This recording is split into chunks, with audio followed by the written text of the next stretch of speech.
bespoke radio for the masses. Headline edition, July 8, 1947. The Army Air Forces has announced that a flying disc has been found and is now in the possession of the Army. If the game is rigged, change the game. Game changer. I occasionally think how quickly our differences worldwide would vanish if we were facing an alien threat from outside this world. This is Fade to Black with your host, Jimmy Church, on the Game Changer Radio Network and KGRA, the Global Radio Alliance. I need your help to get to the year 1985. You are listening to Fade to Black with Jimmy Church on the Game Changer Network.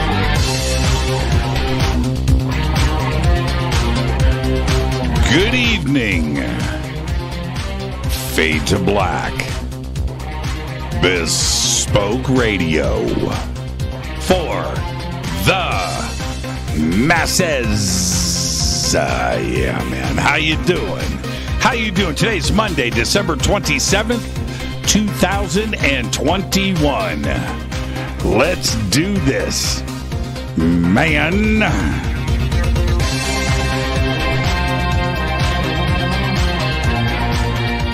360 days into the new year. Only 5 days left.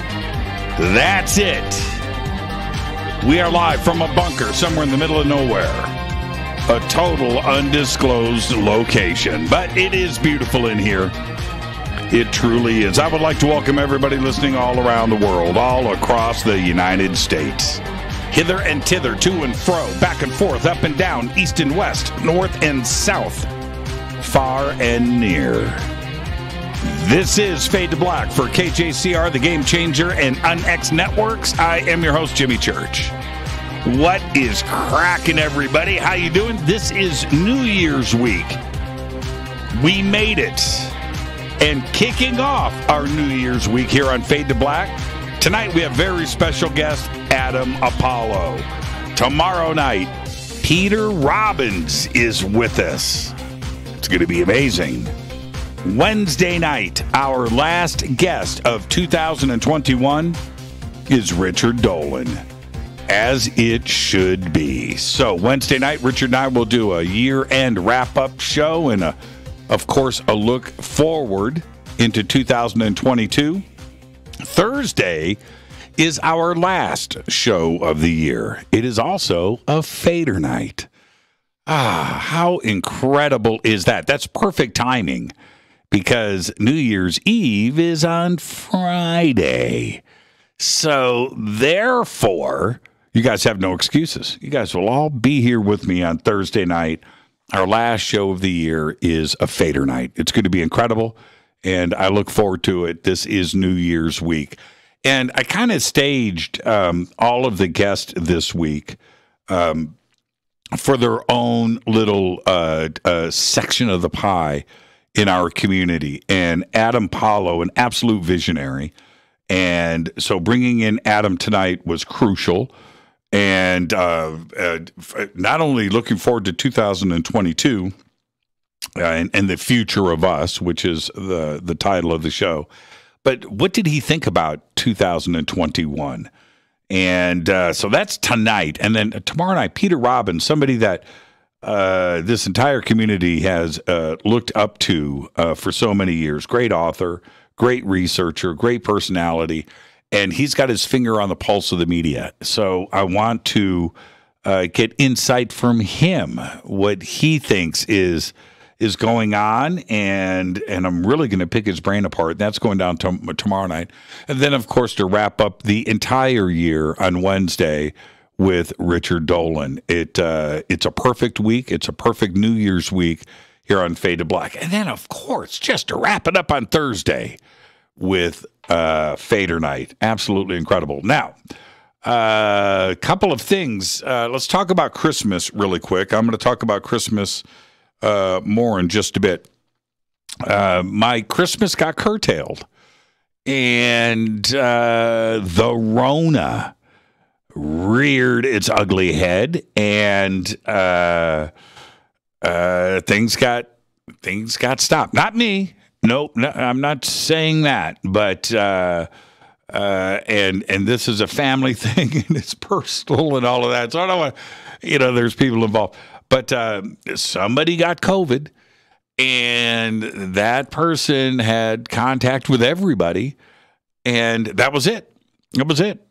Christmas. So I turned around and I played contactless Santa.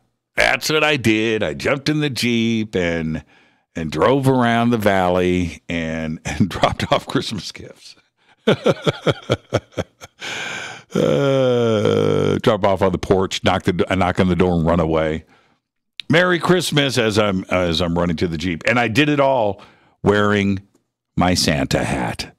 And but it was great. I enjoyed it so much, and it was actually a lot of fun in a weird pandemic sort of way. So there you go. I want to thank I don't know if he's listening, but earlier today I was on Rudy Sarzo's show that he does on Monsters of Rock Radio, 6 Degrees of Sarzo, and did that earlier today, and full show.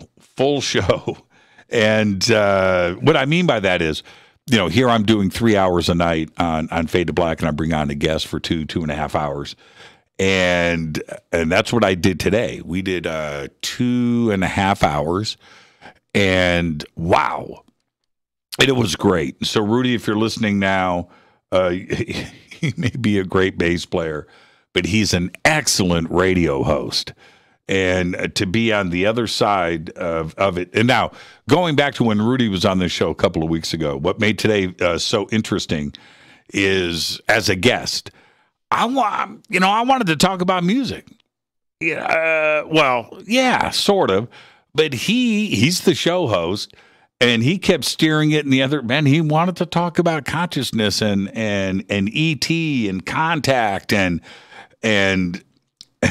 entanglement and physics and the universe, and it was awesome. It was just an awesome conversation today. So when that show gets ready to release, I'll let all of you know. But that was a different show today.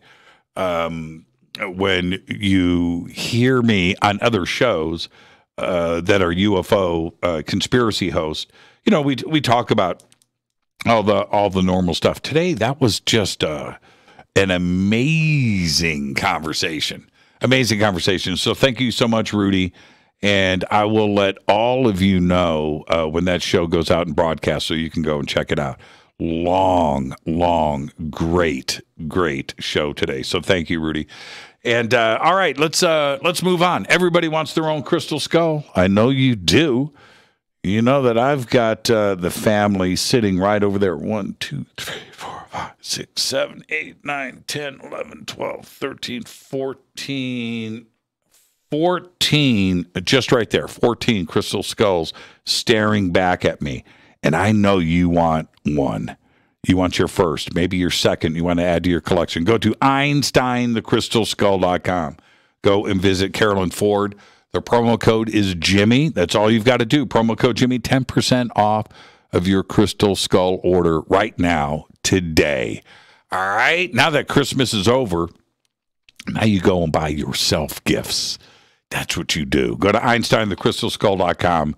The links are over at JimmyChurchRadio.com. Follow me on Twitter at JChurchRadio. Follow me right there. I took the weekend off. I had 5 days. I took 2 days off, and it was amazing. Recharged, got stuff done, and binged a lot of television too as well. Oh, follow me on Twitter at JChurchRadio. As you noticed, I wasn't on social media, and I backed off. I was just having so much fun. So I didn't hang out on social media this weekend, and I almost, and this is why I'm bringing this up, Don't Look Up, the new show, the new movie that is on Netflix. I cannot recommend it enough. Now, I just watched, along with everybody else, The Matrix 4, The Matrix Resurrections. Great movie. Great movie. And I know that I need to watch it a second or third time, and I will. But I watched Don't Look Up. And that movie might be the best movie of the year. And it's right up there with, like, Dune. It's of that quality. And Matrix 4. It's a comedy, though. Well, they build it as a comedy, and it had some seriously funny moments in it. But if you haven't seen Don't Look Up, go to Netflix and watch it now. Watch it after the show tonight. It's an incredible movie. I watched Don't Look Up 4 times. 4. It's incredible. It's incredible. And it's not the ending that you expect. Oh, no. No. It's an incredible movie. So I'm going to leave that right there. No spoilers. No spoilers. Nothing coming from me. But you need to watch Don't Look Up. Okay? And if you don't have Netflix, now you've got your reason to get it right now. River Moon Coffee. Yes. Don't Look Up. I mean, 4 times. Let's get to the breaking news. On Christmas Day, the James Webb Space Telescope launched on Christmas Day with a successful solar array deployment that happened shortly after launch. And then yesterday, the telescope unfolded its gimbaled antenna assembly, or the GAA, which includes the Webb's high data rate dish antenna. Separately, overnight, the temperature sensors and strain gauges on the telescope were activated for the first time. The temperature and strain data are now available to engineers monitoring the Webb's thermal and structural systems. Now, here's the big news. I mean, if that isn't big enough. In about 6 months, we will get our first images when it arrives at its orbit at the second Lagrange point, commonly known as the L2. Big deal. Incredible. Successful. And here you go. Some news out of China. China has developed an artificial intelligence prosecutor that can charge people with crimes with more than a 97% accuracy. All of this being claimed by researchers in China. The dystopian machine can identify dissent against the state. Listen to this. And suggest sentences for supposed criminals, removing people from the prosecution process. There are already fears that the system would be weaponized by the Chinese Communist Party, with human prosecutors concerned about who would take responsibility for the AI's decisions. It was trained using 17,000 real-life cases from 2015 to 2020 and is able to identify and press charges for the 8 most common crimes in Shanghai. I'm going to leave that right there. Man, as if 2021 wasn't bad enough. The Public Health Agency of Canada, now listen to this. Sometimes I break a story that sounds made up. It sounds satirical. It doesn't sound true, like this one. The Public Health Agency of Canada accessed location data from 33 million mobile devices to monitor people's movement during lockdown.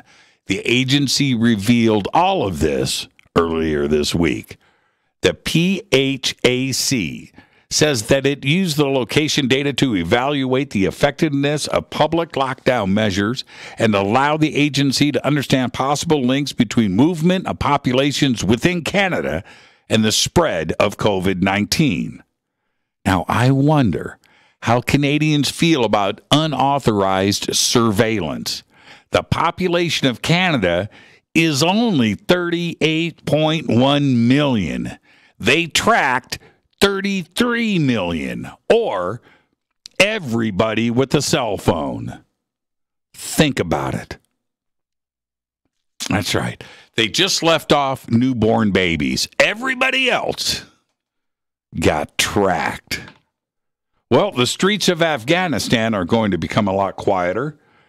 The Taliban has banned the playing of music in cars. Yeah, and yet another prohibition introduced by the group since it took power in the country in August. I listen to music at home. It's kind of rare, actually. I do. I listen to music when I drive. That's what cars are for. Unreal. I wasn't planning on going to Afghanistan anytime soon, and now I'm definitely not going.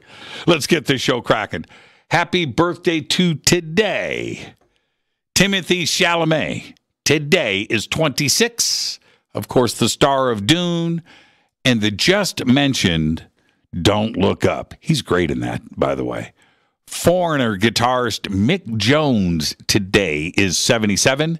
Drum god Terry Bozzio today is 71. Frank Zappa, Missing Persons. Incredible drummer. Cool dude, too. Our dead guy's birthday, Scotty Moore. 1931 to 2016, died at the age of 84. When all of the chips are cashed in, when history looks back, it may be Scotty who was the most influential guitarist of all time. Scotty formed the Blue Moon Boys in 1954, Elvis Presley's backing band. Actually, Elvis Presley was the front man for the Blue Moon Boys. They were an actual band. He was a studio and touring guitarist for Elvis Presley between 1954 and 1968. Now, although the list is long, some of the tracks that were blessed with Scotty were That's All Right, Hound Dog, Mystery Train, Blue Suede Shoes, Hound Dog, Jailhouse Rock, Hard-Headed Woman, Fame and Fortune, Surrender, I Feel So Bad, Rockahula Baby, and Good Luck Charm. Scotty reunited with Elvis for NBC's 1968 comeback special. This was the last time these musicians would play with Presley. And for more, it was the last time he ever saw him. Scotty died on June 28, 2016 in Nashville, Tennessee at the age of 84. Happy birthday, Scotty Moore. On this day in history, OTD, 1968.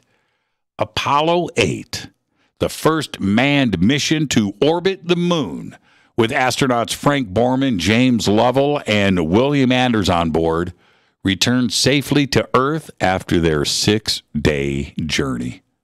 Fader fact: the Russian Soyuz series of spacecraft has been in continual use with the same basic design for 55 years and 140 flights.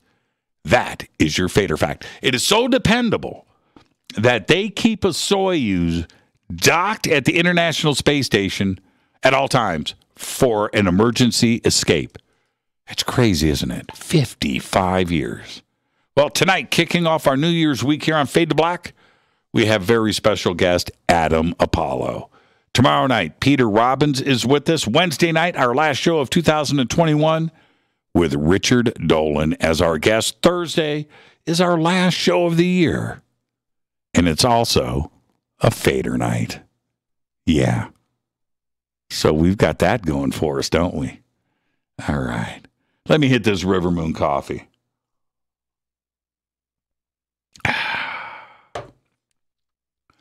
rivermoonwellness.com. I like my coffee, Doc.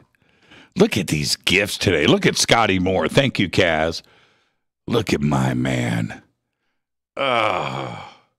Is that... normally he plays a Gretsch. That looks like that's a Gibson ES 175?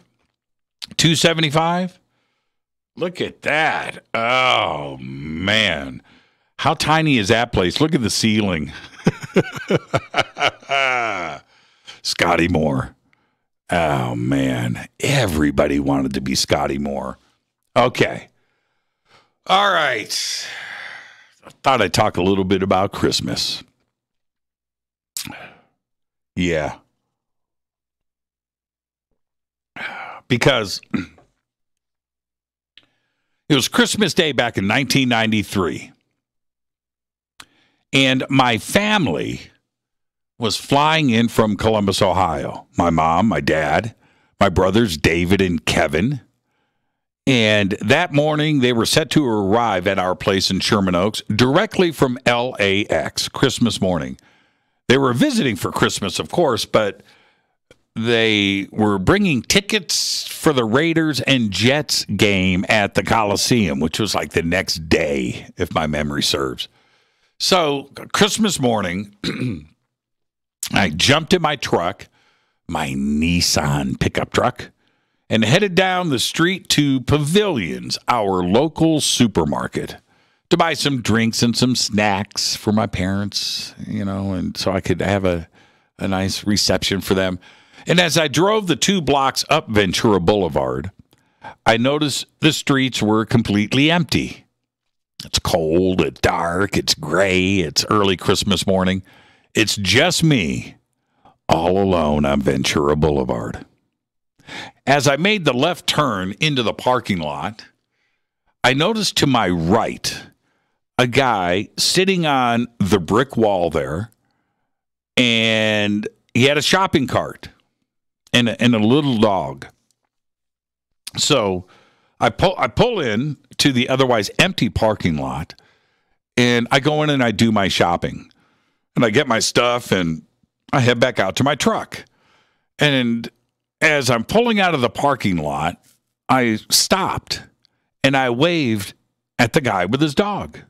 And he waved back. And then I roll down my window, and I say, "Merry Christmas."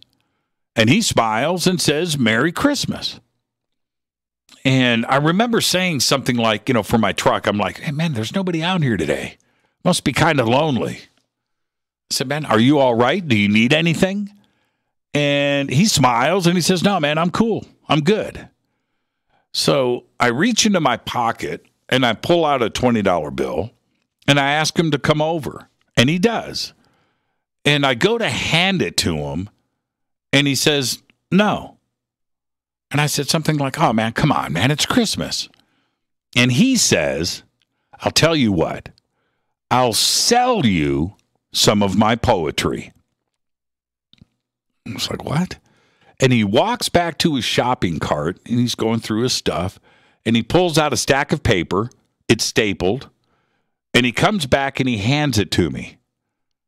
And we make the deal. We said our goodbyes, and I drove home. The stack of paper stayed on my passenger seat for a few days. And then at some point, I picked it up and I started reading in my truck. And it was amazing. And I read through everything. And I flipped to the last page. And instead of poetry, it's a photocopy of an article from Time magazine. And it's the guy right there, sitting by a window up high in an office in Manhattan. You can see the New York skyline in the background. He's got a nice jacket on with the leather elbows, and he's looking straight into the camera. Very, very dignified and regal. And I couldn't believe what I was seeing. And the funny thing is, he didn't look any different than the man who I just met a few days before, homeless, with his shopping cart and his dog on Ventura Boulevard on Christmas Day. I spent every day for a month or two after that looking for him, driving up and down Ventura Boulevard. He was nowhere to be found. He just disappeared. I never saw him again. Now, this whole thing affected me so much, very deep down. I mean, and so much so that I kept the whole thing to myself. I never told anybody about it. And I still think about it to this very day. The experience was just surreal. Now, I've kept the poetry stashed with all of the things that stir emotions, and to remind me of that cold, gloomy Christmas day back in 1993 when I met a man and his dog that changed me forever. Is there a moral to this story? I don't know. I haven't figured that part out yet, even after 30 years. But one thing is for sure. You never know anything about anyone who you may just walk by on the street. And when I tried to go back and find him to maybe get some answers, it was too late. He was gone. It was like a chapter out of a Carlos Castaneda book, but in real life. Seriously. So Merry Christmas, everybody. I hope you had a great, amazing weekend. It's going to be a great week here, New Year's week here on Fade to Black. I am your host, Jimmy Church. And think about that. Think about it. You just never know. You never know. You don't. And the opportunity was gone. I wanted to go back and find those answers, and I'm still trying to find them. Kicking off our New Year's week here on Fade to Black tonight, very special guest Adam Apollo is here. Tomorrow night, Peter Robbins is with us. Wednesday night, our last guest of 2021 is the one and only Richard Dolan. Thursday is our last show of the year, and it's also a Fader night. Great week on Fade to Black. I'm your host, Jimmy Church, and I'll be right back with tonight's guest, Adam Apollo. Stay with me.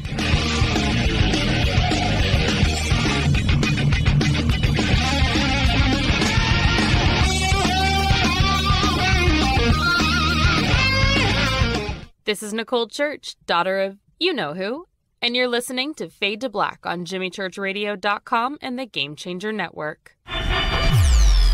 You're listening to Jimmy Church and Fade to Black on the X.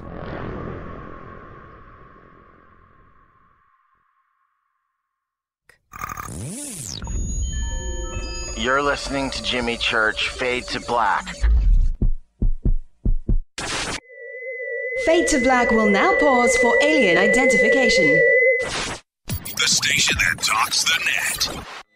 Introducing the Game Changer blend from Rivermoon Coffee that delivers a customized blend made specifically for the Fadernauts. If the game is rigged, change the game. It's a bolder cup with some bite. Game Changer is the coffee of choice for those that prefer an organic dark roast that is slightly lighter and milder, but it's still dark. With wild notes of pecans and chocolate with a rich, balanced, full-bodied cup that is roasted to perfection for a great coffee to start your day, as an after-dinner coffee or anywhere in between. Artisan, small batch roasted to perfection. USDA certified organic, all Rivermoon coffee is freshly roasted and packaged in the USA. Just go to rivermooncoffee.com or click on the banners over on our site and use the promo code F2B Blend for 15% off of your order today. rivermooncoffee.com. This is the only way forward. This is Fade to Black. Make contact. This is Jimmy Church of Fade to Black, and you can get our podcast for just $2 per month. All you have to do is click on the podcast banner over at jimmychurchradio.com. Hi, folks. It's troubling times, and fear is pushing emotions, which in turn pushes health the wrong direction. Do you ever get an ache because life is uneasy? Try Life Change Tea at getthetea.com. Life Change Tea works on your digestive tract, helping to move food through quicker and comfortably so your health is spot on. Life Change Tea may not help with world issues, but it will help with your digestive issues. A glass a day helps keep the intruders away. So, change your life today. Log on to getthetea.com. That's getthetea.com. If your health game is off, get on by ordering Life Change Tea. Getthetea.com. And while you're on our site, look around at the great non-GMO organic supplements. And if you're a sales shopper, go to our specials page and see what's for you. I've been drinking the tea for 12 years, and I'm sure glad for its health benefits. Again, that's getthetea.com. Getthetea.com. The tea that makes you go.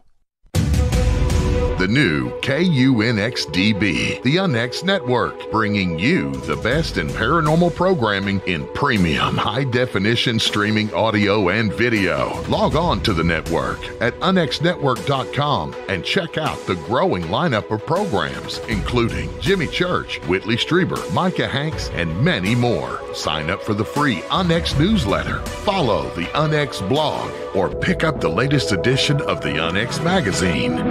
Be sure to follow us on Facebook and Twitter. So check us out at unxnetwork.com. Tap the show page and the calendar so you never miss your favorite live shows and podcasts. We are your portal for all things paranormal. The X, explaining the unexplained. 9 out of 10 geneticists agree. Fade to Black is not your father's radio show on the Game Changer Radio Network. Hi, this is Rob Reiner from Anvil, and you're listening to JimmyChurchRadio.com. What's up? I'm Chris. What up? This is Kyle Massey, and you're listening to Jimmy Church Radio.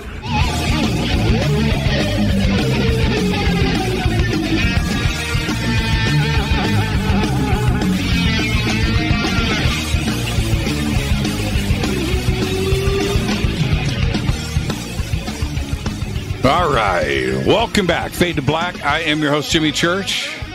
It's our New Year's week here. Tonight, Adam Apollo. Tomorrow night, Peter Robbins. Wednesday night, Richard Dolan. Thursday, our last show of the year, and it's a Fader night. Tonight, it's all about Adam. And we're going to have a conversation today. He has no idea what's about to happen. But we're going to have a conversation about 2021 with disclosure and contact. And I want to know what Adam thinks is going to happen in 2022. And this is going to be an open and comprehensive conversation that we always do here on the show. As a child, Adam had several encounters with extraterrestrial starships. And since his awakening at 15 years, he has dedicated himself to the extensive studies in theoretical physics, symbolic geometry, past life recall, sanskaric healing, Taoist alchemy and martial arts, energy therapies, occult magic, and he's also a Formula One race car driver and tanning enthusiast. Most people don't know that about Adam.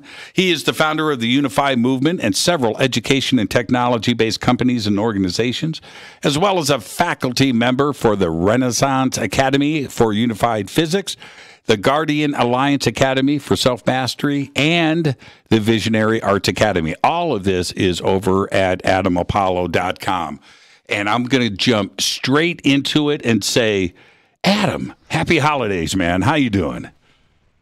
Hey, Jimmy. Doing great, man. I wish I was a Formula One driver. Everything else you said is dead on, but including tanning enthusiast. I love laying out in the sun in the mornings, but man, those guys that drive those Formula One cars, that's something that has always impressed me. True Jedi skills. Yeah, true Jedi skills. The brain, which is the most impressive invention in the entire universe, right? The human brain.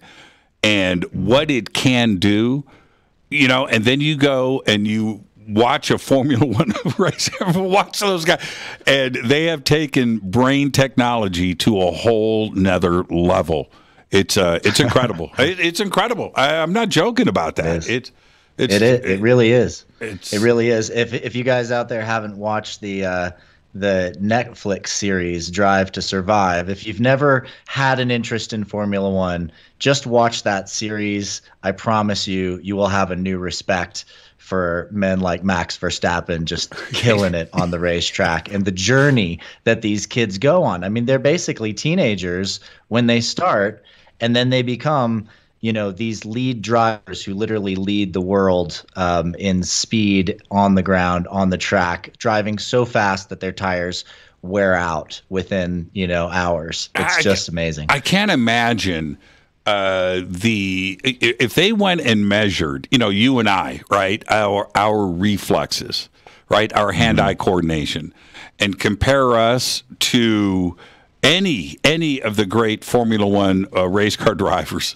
how disappointed we would be, right? It's just like, oh man, you gotta really build your intuitive Jedi skills to be good at that, because it truly is about intuitive response, faster than the sensory system can process. That's it. And as you know, I've been obsessed with that idea for a very long time. Exactly, and they are. Okay, I'm just going to say this, and not in an esoteric kind of weird way. They are moving ahead in time. Their movements, they are ahead. Right? They don't respond in the now because that's too late. It's too late. It's too late. It's too late. It's too late. It's whatever it is that you and I would react to, we would hit the wall. Right, that's it. And it's just incredible to watch those guys. Well, listen, how have you been? It's been a minute since you've been on the show. We were talking about that earlier this week. I don't know. Well, I do know what happened. You know, a lot of stuff happened in the last 2 years. But you're one of my favorite people to hang out with. And what have you been up to besides the obvious answers since you've been on with us last? Yeah, 2021 has been an absolutely wild ride. I've been building my company and building my team out and constructing a whole series of technological components that lead towards this full 3D social operating system that I've been on the trail of since the last time we spoke. Right. And in that process have done a few different really fun projects. We launched some NFTs that are based on crop circles that are massive 108 million pixel images, gorgeous, with the mathematical scientific decryption included with the files and baked into our website at galacticnfts.com. And we've been building this open source holomart, this system that will let people create NFTs out of music and images and video and whatever they want, as an extremely simple way for more people to get involved and recognize that digital ownership is not the only thing that's interesting about NFTs. Like, they're not just about 25 pixel JPEG images. They're actually about contracts. And when you think about it, Jimmy, one of the big pieces that's missing in people's perception of what's happening in this space is that every service that people give each other, every interaction that we have on a business level that makes us money, that makes us commerce, it's almost always based on a contract, an agreement, right? So I have a contract with someone who comes and helps do landscaping on my property. I have a contract with someone that I seek legal assistance from.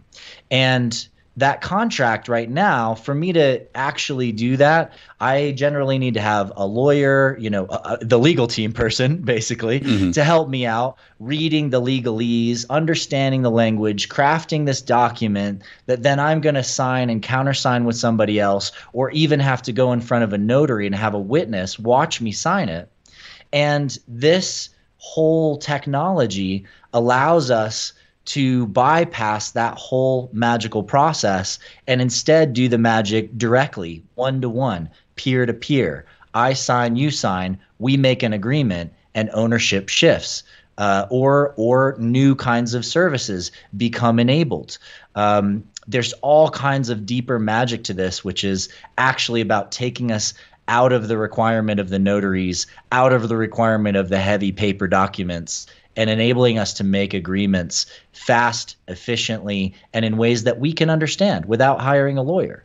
And that is powerful. I saw that over on your website, and if you go to adamapollo.com, you'll see this NFT notification there with the crop circle, and it's, by the way, it's pretty badass looking. Okay, so it caught my attention.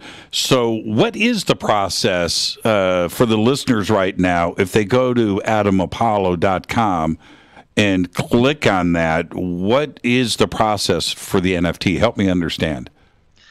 Yeah, so what we're doing right now is kind of a fundraiser using these really cool collectibles And whenever you buy one of these NFTs, we also send a massive 4-foot by 3-foot canvas print of the thing to your house. So it's not just a digital object. You can request a print and we send it to you. So you go to my website, you click on Galactic NFTs, or you go straight to galacticnfts.com. We have a whole series of ones. We're already sold out of the Milk Hill, which was the time map, one of the most famous crop circles of all time. This thing is absolutely gargantuan. So we sold out of those, but we still have some of the what we call Euler's Cube, and it has embedded in it all of these incredible mathematics. And then another one we call Nano. And Nano, one of my teammates actually works at the Nanotechnology Research Institute in Canada. And this particular crop circle was what inspired her to get into nanotechnology, because it actually is a molecular diagram. And she spent the past few years working on how we can actually synthesize this molecule, because she believes it's a game changer for energy systems. And so we have that one. We've got the Euler's Cube. We've got a few different ones from different star systems coming out. I'm about to release a whole Zodiac series. Whenever you click on one that's open and available, it takes you to a place called OpenSea. And OpenSea is a big NFT marketplace. The reason we're using theirs right now is because there's so many people there that it's easy to buy and then trade. So for example, I have someone who bought one of our NFTs for 1 Ether, which at the time was worth about $4,500. So 1 FT for $4,500, but she's listed it up for sale for 7 Ether. So 7 times that amount. So when she sells that thing, it's going to go for 30 grand. So there's a lot of excitement about this, because it's like trading cards that actually have massive value, like, you know, big baseball cards, the Pete Roses and guys like that back in the day had. But we're dealing with real art and powerful art that has all of this beautiful data encrypted into it. Yeah, that's this NFT space. I'm starting to understand it a little bit more, and the digital signature and the ownership factor is very intriguing. But the other part is it's the future, and it's not just, like you said, it's not just digital art. That transactional process that is there is the future. We're in a digital world, and we need to start embracing this now and understanding what the technology really represents. Yeah, that's right, Jimmy. And it's not just about people making money or owning a piece of digital art. That is the biggest misconception. The reality is that all of that's happening in that space right now, all the creative stuff and people trying different things, is really just exploring the boundaries of what's possible. And what's really possible is actually this incredible transformation for how we contract for anything in the world, whether that's courses or music or whatever. And what we're building with the money that we're raising from selling these NFTs is this thing called Fractal NFT. And what Fractal NFT does is it says, actually, you know, when somebody's creating a course, let's say I was going to release a course online. Usually it's not just me writing that course up. I've got a video creator, you know, maybe I work with Ruben Langdon or one of our other homies for that. You know, I've got people creating images. There's people that create music that go into parts of that course. And when you sell a course, it becomes quite a heavy load to have to pay out percentages to all of those people who participated in it. But what Fractal NFT says is, no, actually, you can just attach their wallets. You can attach different people to an object. And then whenever it sells, they automatically receive whatever percentage is theirs out of that currency in the royalty table. And not only that, but you can link NFTs together. So imagine you've got a guy who creates a drum beat in Africa, and then some electronic music musician picks it up and he does a remix with that drum beat and he includes that guy's address. And the guy does the electronic music thing that ends up going and getting remixed 5 or 6 times. And each of those people lists the prior person who created the mix. And then eventually someone like a Skrillex or a Taylor Swift picks up a track, remixes it, and it goes massive. And when it does, and those millions of copies sell, every single person who contributed to that track all the way down the line, all the way back to the guy in Africa who made that dope drum beat in his little village and recorded it on their little computer, they all make royalties instantly off of every sale. And that is a game changer for the economic system. So that's what we're building right now. Is it totally transparent? Can you see the list of, right?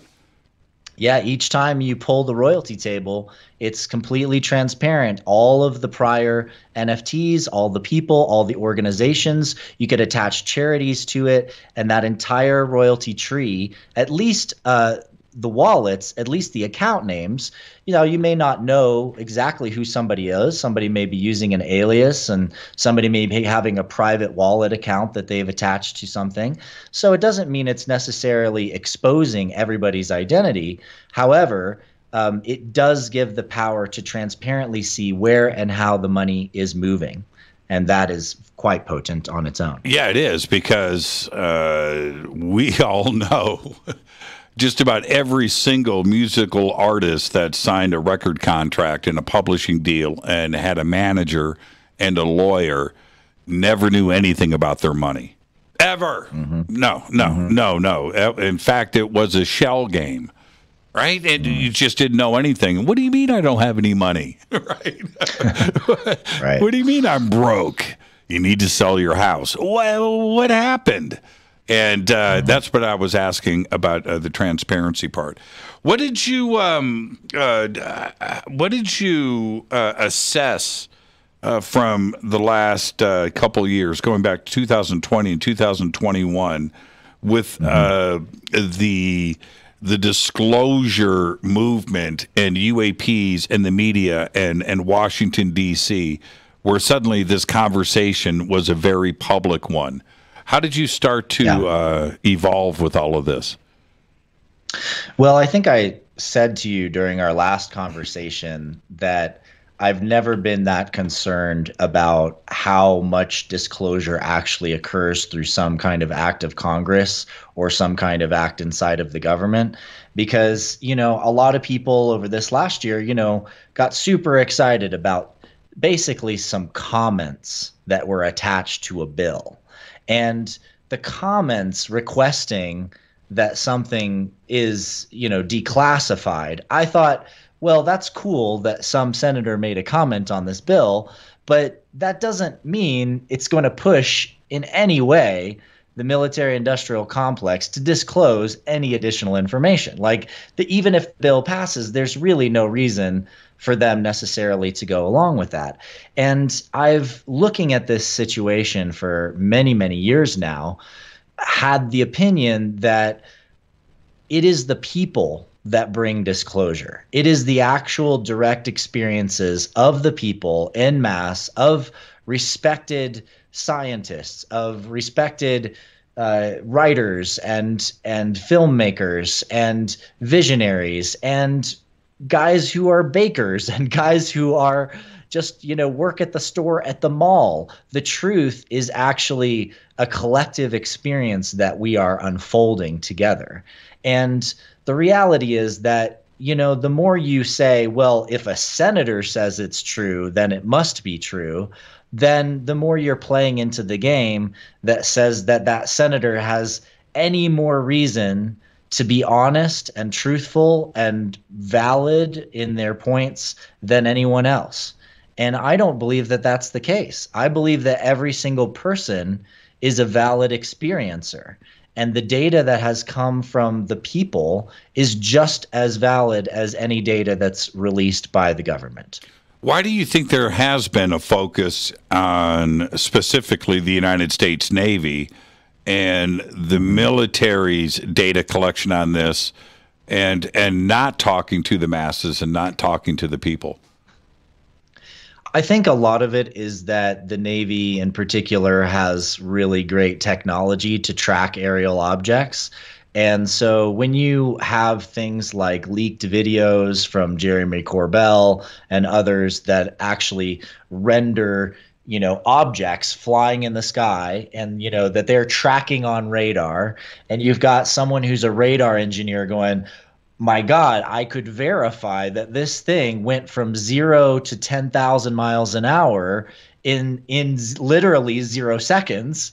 That becomes data that the average person can't pull up.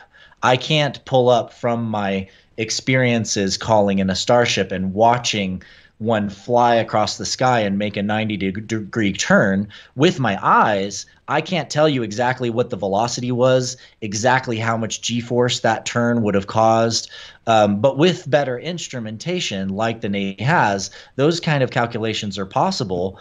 And that really enhances the science of understanding that what we're dealing with is highly, highly advanced spacecraft from other civilizations.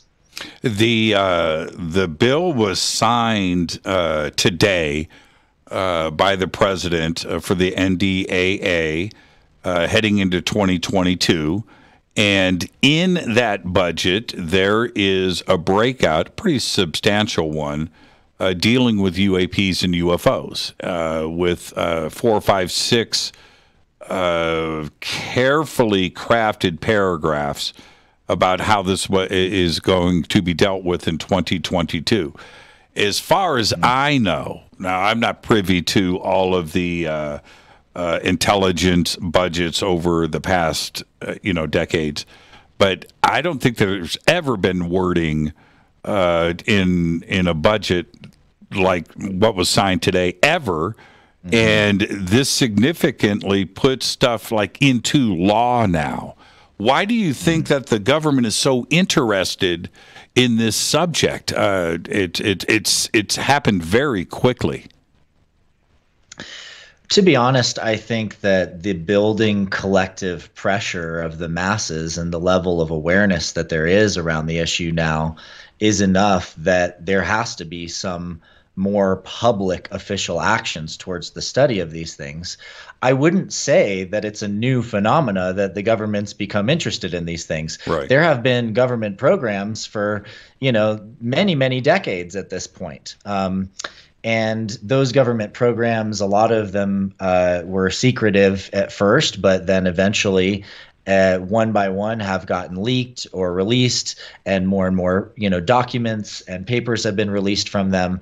And I think it's a great thing that that like this NDAA provision would create a permanent UFO office at the Department of Defense. But how much of that is actually going to be made public? How much of what goes on there is actually going to be disclosed? I think those are still open questions.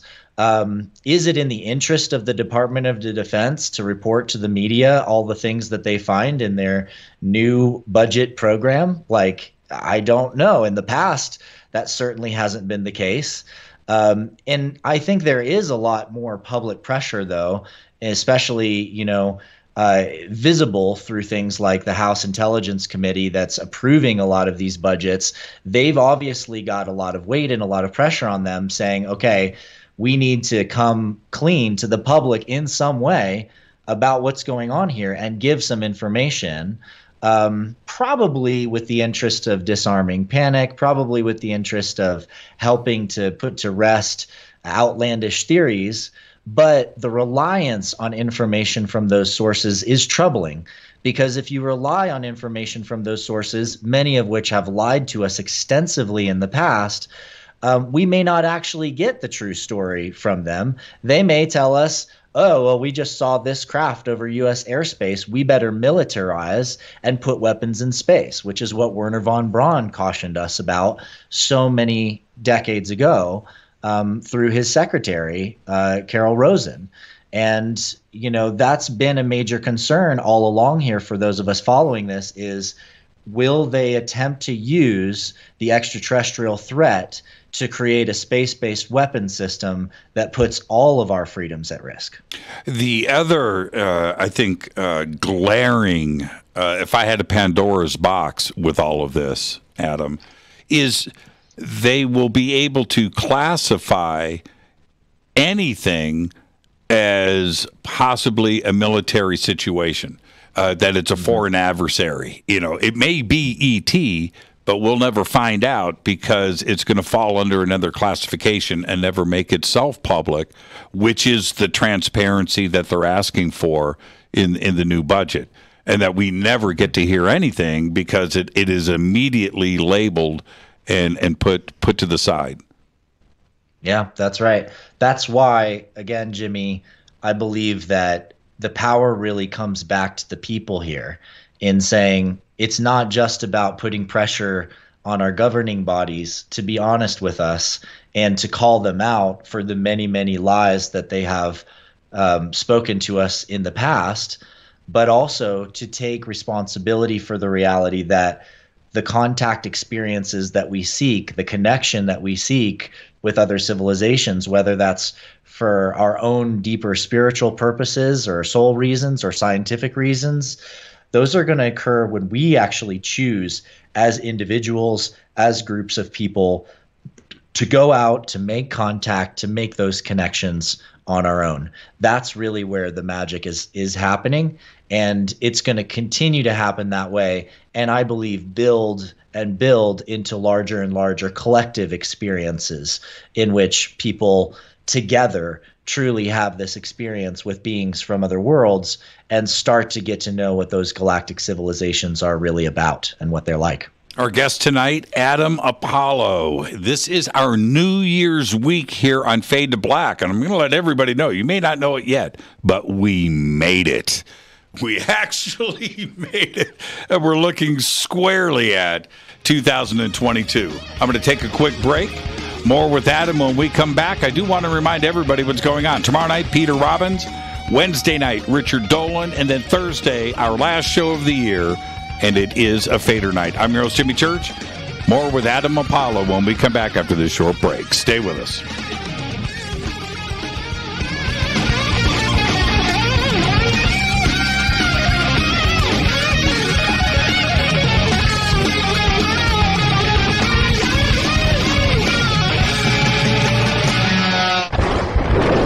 This is Fade to Black with Jimmy Church on the Game Changer Radio Network. Your 1 million gigawatt paranormal powerhouse, KUNX-DB, The X. This is Billy Carson with ForbiddenKnowledge.tv. Forbidden Knowledge TV has just reached its 1-year anniversary. That's right, 1 year. And as a show of appreciation, we are giving all new subscribers a free 30-day trial of ForbiddenKnowledge.tv. That's 30 days to binge watch thousands of movies, documentaries, conferences, workshops, lectures, yoga classes, meditation courses, and so much more. So log on to ForbiddenKnowledge.tv from your computer or mobile device, or get the Forbidden Knowledge TV app on Apple TV, Roku, Amazon, iTunes, or Google Play today, and use coupon code 30daysfree. That's coupon code 30 days free on ForbiddenKnowledge.tv today. Because you never got that pony you always wanted. Damn it. Jimmy Church and Fade to Black on the Game Changer Network. Listen, I know, and you know, that you've always wanted your first crystal skull. Or maybe you're a collector just like me, but you just don't know where to go to find the real thing. Then I met Carolyn Ford over at EinsteinTheCrystalSkull.com. Carolyn is the guardian of Einstein, one of the most respected ancient crystal skulls in the world. All of her unique skulls have been imprinted sitting with Einstein in his sacred lodge and are carved from the finest gemstone and materials. Imprinting is the process of receiving the ancient wisdom from the master skull or master computer. Einstein, the ancient crystal skull. To see Carolyn's current collection of crystal skulls, just visit her store at EinsteinTheCrystalSkull.com or click on the banner over on our site. Don't forget to use the promo code Jimmy at checkout to receive 10% off of your order today. That's promo code Jimmy. Finding your first or next crystal skull is easy. Just visit EinsteinTheCrystalSkull.com. When you take the beans from Central America with dashes of Indonesian and African mixed in and then roast it to the dark side of Fade to Black, you create the ultimate brew of fringe. Introducing the Fade to Black blend from Rivermoon Coffee. Yes, Rivermoon's darkest customized roast was created for the love of Fade to Black. The alchemy of masterful roasting and smoking the beans is in every sip of this full-bodied, dark Java. I need my coffee dark, deep, with distinct bittersweet chocolate highlights, just like the bunker. Leaning further into the darkness of the roast is Fade to Black blend from Rivermoon Coffee. Just click on the banner at jimmychurchradio.com and use the promo code F2B Blend for 15% off of your order today. Hello, I'm Katie, and you're listening to my main man, Jimmy Church, on jimmychurchradio.com. Hi, this is Ray Hobbs here, repping the planet, and you're listening to my good friend, Jimmy Church, Fade to Black. This is Toby Kebbell. You're listening to jimmychurchradio.com. Don't hurt me, Jimmy. I'm only little. Hey, I'm Adrian Grenier. And this is Ari Gold. We're the Honey Brothers. We're of the Honey Brothers. Hey, I'm Adrian Grenier. And I'm Ari Gold. We're the Honey Brothers. And you're listening to Jimmy Church. The Revolution. This is Jimmy Church of Fade to Black, and you can become an official Fadernaut by just going to our membership section at jimmychurchradio.com. Hello, this is Serena Wright Taylor from Conscious Life Expo, and you're listening to Fade to Black with Jimmy Church, who holds the Lucky Pony record for the best astrological chart since 1963. True story. This is Micah Hanks of the Gralien Report, and you're listening to Jimmy Church on Fade to Black.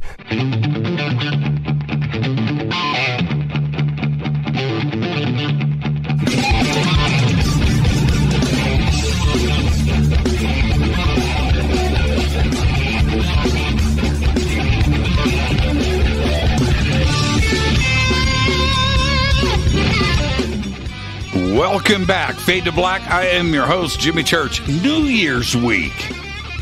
Man. And this is the deal. I do a countdown every year of what day of the year we're at, how many days are left, and we're getting ready to do the reset. And 365 days, and we made it.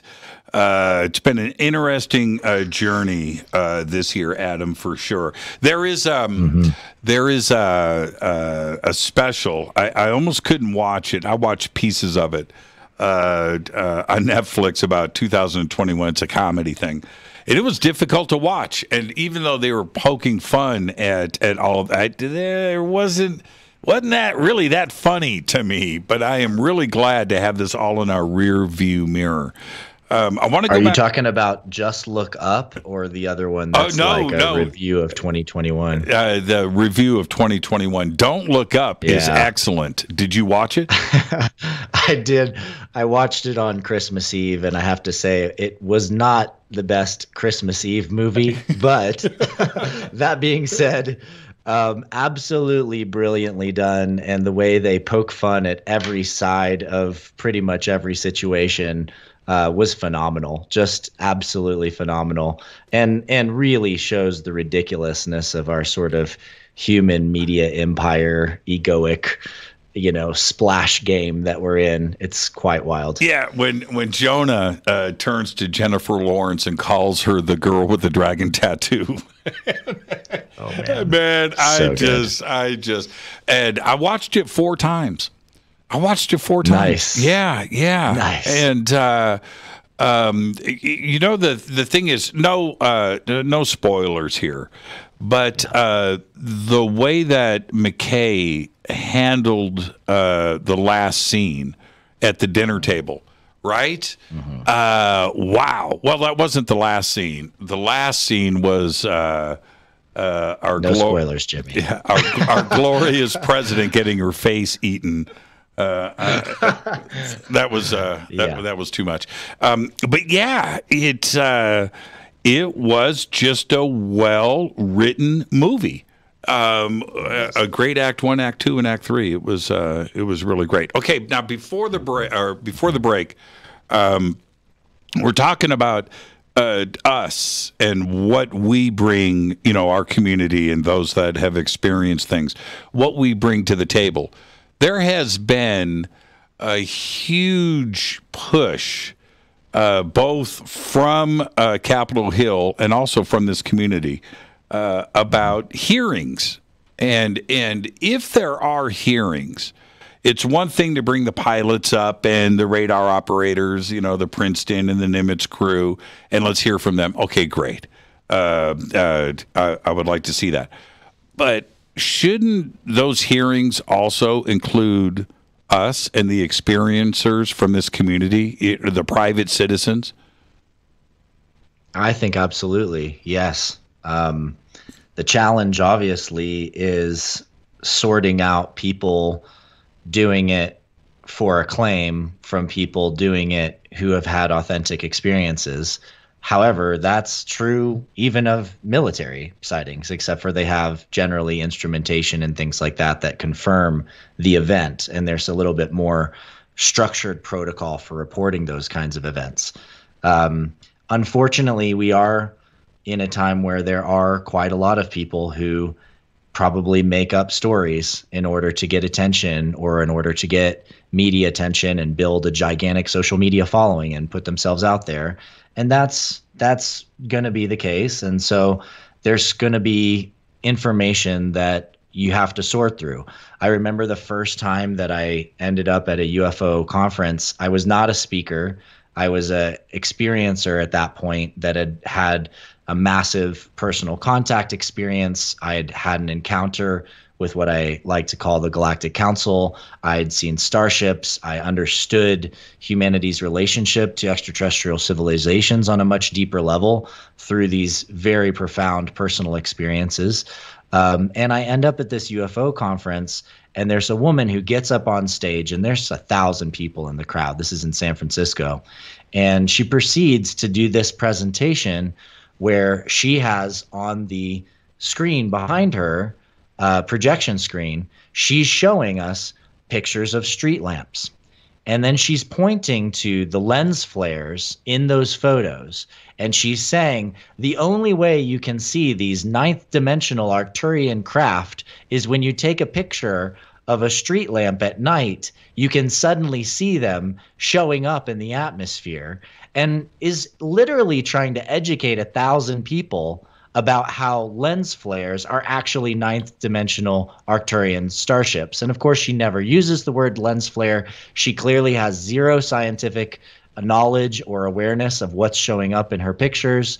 And I immediately felt so sick about the level of disinformation that was coming through that's when I actually decided to start showing up and going out and talking and making my work available to people. Because in this space in particular, I'd always done that in physics. I've done that in consciousness work and, transformation of ecology and things like that. But this was so egregious that as a scientist, I couldn't bear to see 1,000 people walk out of that room with a completely wrong idea in their head. So we'll always have to sort through that kind of chaff. But I think that with a very good committee, and I know they're trying to do this, I've seen that in the amendment that is being proposed by Senator Gillibrand, which is going in and has so far been passed and supported by several other senators and things like that they're going for this aerial transmedium advisory committee made from experts in the NSA, the FAA, the National Academy of Sciences, Harvard, Montana State University, Scientific Coalition for UAP Studies, American Institute of Aeronautics. So it makes sense to have a board of experts and a committee of experts and people who have a lot of scientific know-how, as well as potentially some really good people who have a grounded sense of psychological analysis to perhaps review cases presented by and testimonies presented by the public, and then help to assess which ones have data that may be extraordinarily valuable and bring those forward. I think there is a way to involve the public, and you just have to filter it a a little bit and recognize that, there's nothing about the Scientific Coalition for UAP Studies that necessarily makes those guys any more experts on UAP than anybody else. It's just that they happen to be scientists who are now interested in it. And so that's what we're dealing with also. Now, you're going to be speaking of conferences, you're going to be with us at the Conscious Life Expo, February 4th through the 7th here in Los Angeles, and very excited to finally be able to hang out with you again after so much time. But what will you be presenting this year at the Conscious Life Expo? Yeah, good question, Jimmy. Let me just pull it up real quick here, and I'll tell you. Let's see. I've got a lot of conferences lined up. I'm speaking at the UFO Mega Conference after Conscious Life Expo, and I'm doing a whole series of things. For those of you that have signed up for my newsletter, I just sent it out tonight through adamapollo.com, and I have like a whole list of events that I have coming up here in the next few months. But at Conscious Life Expo, my main keynote is about the ancient mystery of our human origins. So that's the cultural anthropology work and archaeology work that I've done in different sites around the world, and the sort of gathering of data of ancient cultures around the planet to understand who we are as humans, where we actually came from.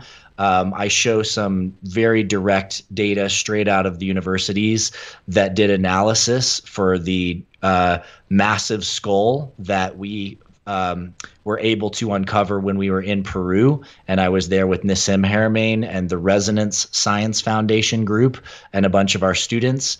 Nissim and a small group were able to take that massive skull and bring it into a dental office, a clean white room, and film the process of actually analyzing the tissues, demummifying this head, sorry, not just a skull, but a mummified head, and actually analyze those tissues. And we sent those off to several universities. We got data back that's been fully analyzed, and William Brown, biophysicist at Resonance Science, has published on that.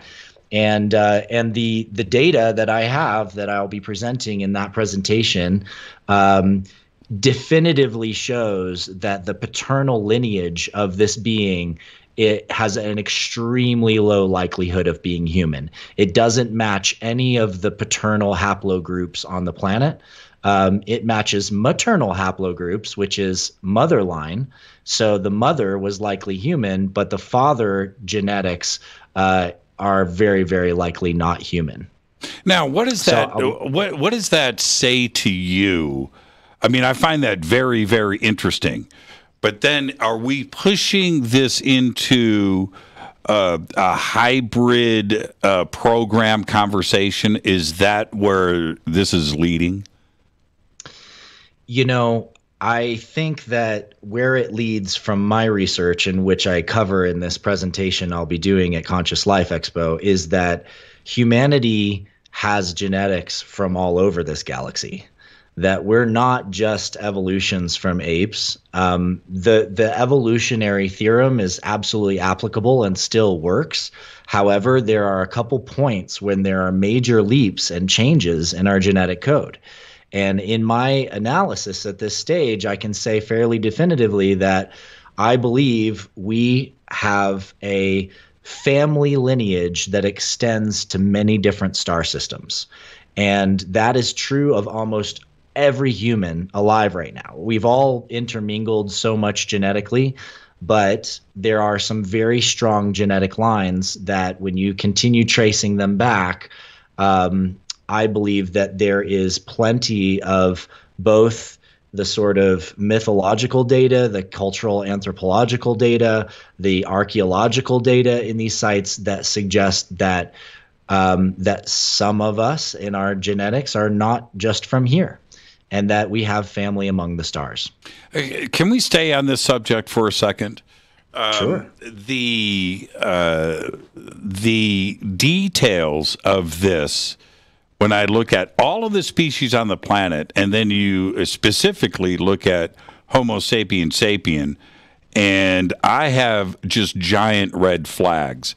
And I now feel very comfortable in saying that Darwin was just flat out wrong. That's it. I think we can push that aside. And one of the reasons Homo sapiens sapien 200,000 years, and we just appeared 200,000 years ago, that's an anomaly right there. So that's a whole conversation. But when we look at the different mass extinction events, including, the last, 63, 65 million years ago, when we had those dramatic changes, suddenly after that event, we had tens of thousands of new species that just appeared that didn't have the evolutionary process. They didn't have the 10 million years to evolve. They just also appeared after that last extinction event. And it makes me wonder if E.T. wasn't involved in that maybe some species, thousands, were just dropped off here and were allowed to, because they didn't have, that was only 65 million years ago. So how did the evolutionary time for that process happen when it didn't? Right? So does this conversation apply to everything on this planet and not just Homo sapien? Yeah, that's a great point, Jimmy. I mean, it begs a lot of questions. Like, we see the flood story, for example, across all kinds of different societies and cultures around the world, like completely different cultures. They all point to the flood story. We're very clear at this point when the last ice age was, which is, about 13,000 years ago. The ice age did end. Absolutely. Yes, it did. And so when the ice age ended, was there a lot of ice that became water? Absolutely. That seems pretty clear.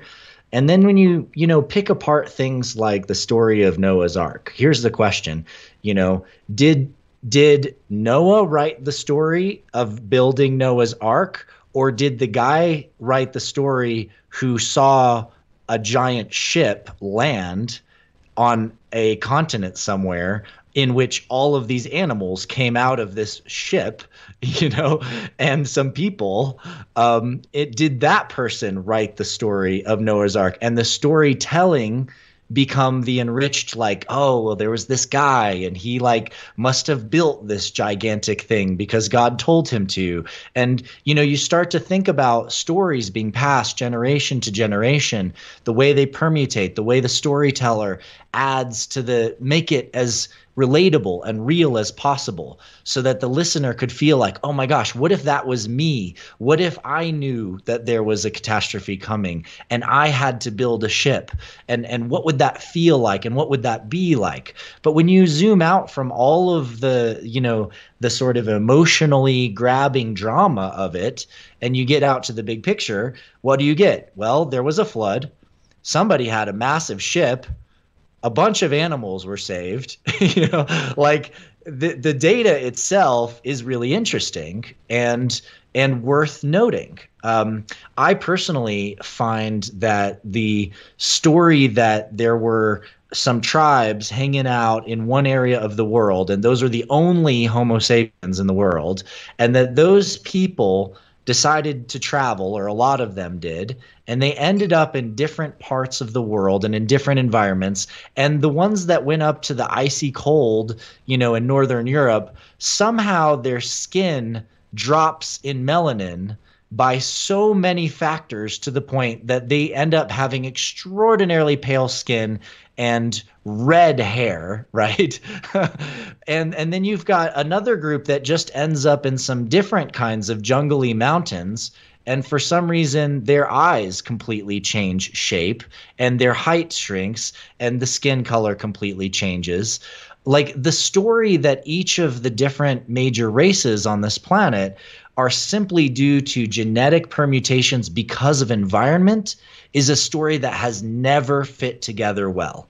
Even some of the best genetic biologists looking at this have to question it, because they cannot, there is no way to prove that some humans living in a different environment are going to completely change the way their bone structure sits, the skin develops, their eyes look, all of these different racial characteristics that we have when you look at the different races around the planet. And that was the first big question mark for me, long before I became interested in exploring the extraterrestrial significance. I remember sitting in 8th grade, and I'm taking an Indiana history class.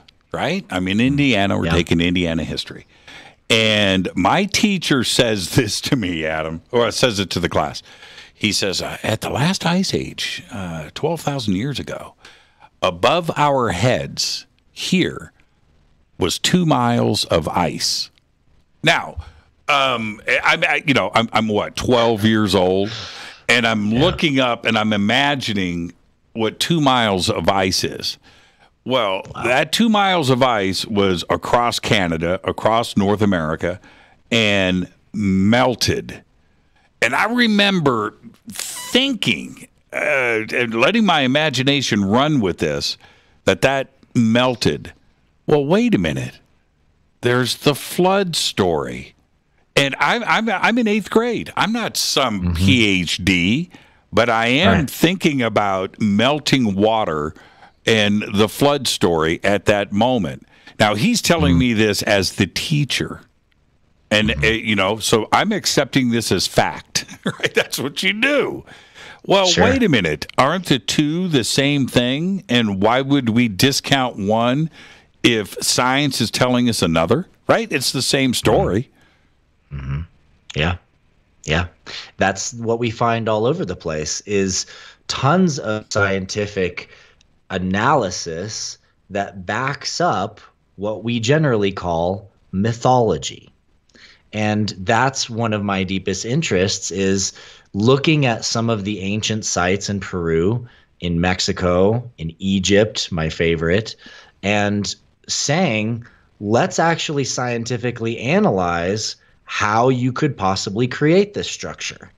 And what you discover and what you find is that the engineering required for a lot of these sites, the technological capacity required absolutely does not match the archaeological story, period. It doesn't match. You learned the archaeological story in school, but it is wrong. It is absolutely wrong because those archaeologists did not know physics. So I'm reading they didn't know engineering. I'm reading a story last week. This was just amazing. There was a Confederate statue. I think it was Andrew Jackson. I could have that wrong. That had to be moved. And in the base of this is what attracted me to the story. They found a time capsule. So I think it was 1875 or something, and they opened it up. But so I keep reading the article. What was in the time capsule? Okay, all right, I'm reading. There was lead in this thing, and they opened it up. But that wasn't the brilliant part to the story. I kept reading, and the base of the statue was a bunch of multi-ton granite blocks that they couldn't move.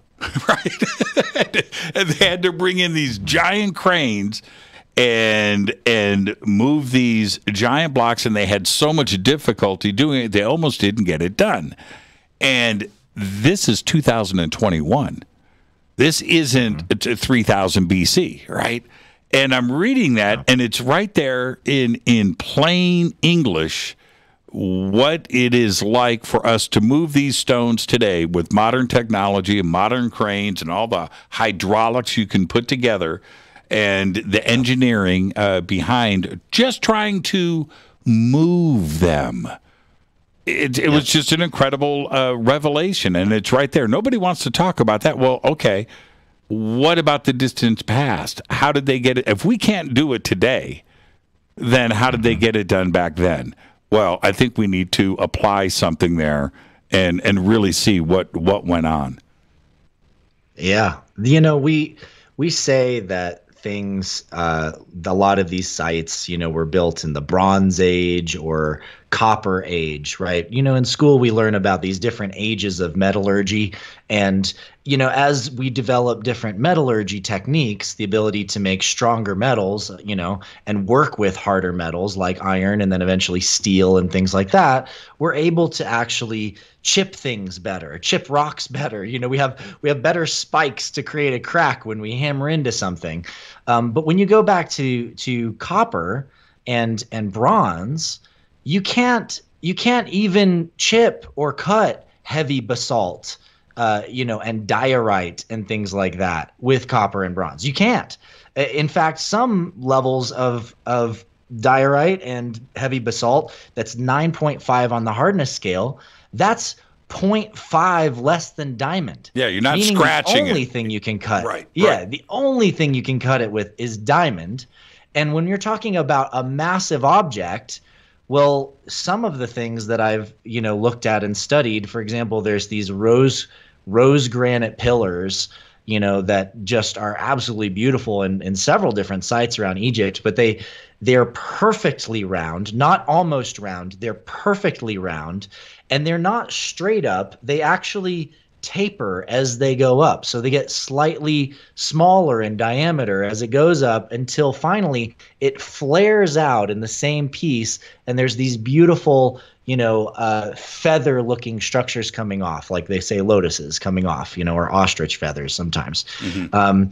And you would require, with an engineering ability to make that. How would you make it? Well, you would need a turntable the size of a freight train to rotate a gargantuan mass of stone. And then you would need a diamond saw that is at least 1 story tall, at least 1 story high. And that 1 story high diamond saw would have to spin at probably 1500 RPM plus, and basically be able to graze the stone and smoothly move all the way down its surface to attain that perfect curvature change, that perfect line, that perfect circle. There's literally no possible way you could do it with a hammer and chisel. Period. You can do it with chicken bones. That's what I heard. Chicken bones. They do it all the time. Yeah, do it all the time. It's easy. It's easy. Colonel Sanders. Man. I remember you can go see this at the Met in New York. The best outside of Cairo, probably the best Egypt exhibit in the world. But there is, it was the funniest thing. So they have this rose granite stela. It's about 2.5 feet tall, round on the top, and it's in this beautiful display case with this tiny, just rows, it's like the Rosetta Stone, rows of hieroglyphics, right? Just beautifully carved. And you're looking at it, and it's the most perfect thing that you can ever imagine. It's perfect rows, right? Okay, so you're looking at that, and I took pictures. I'm looking at it, and then down at the bottom is the piece de resistance. Down at the bottom, they have this little copper needle. It's about this long, right? A copper needle, and it says on the card, "This was the tool used to carve the hieroglyphics in the stela." And I'm looking at that, and I'm looking at that, and I'm like, no, stop with that. And yeah, exactly. And it's on display at the Met. Just incredible. Okay, let's back up for a second. I got to take a break. When we come back, I want to get to the genetic modification that went down 200,000 years ago. Let's take our break right here. This is Fade to Black. I'm your host, Jimmy Church. Our guest tonight, Adam Apollo. This is our New Year's week here on Fade to Black. I almost missed the commercial break. Adam's got me just deep in it. We'll be right back. Stay with us.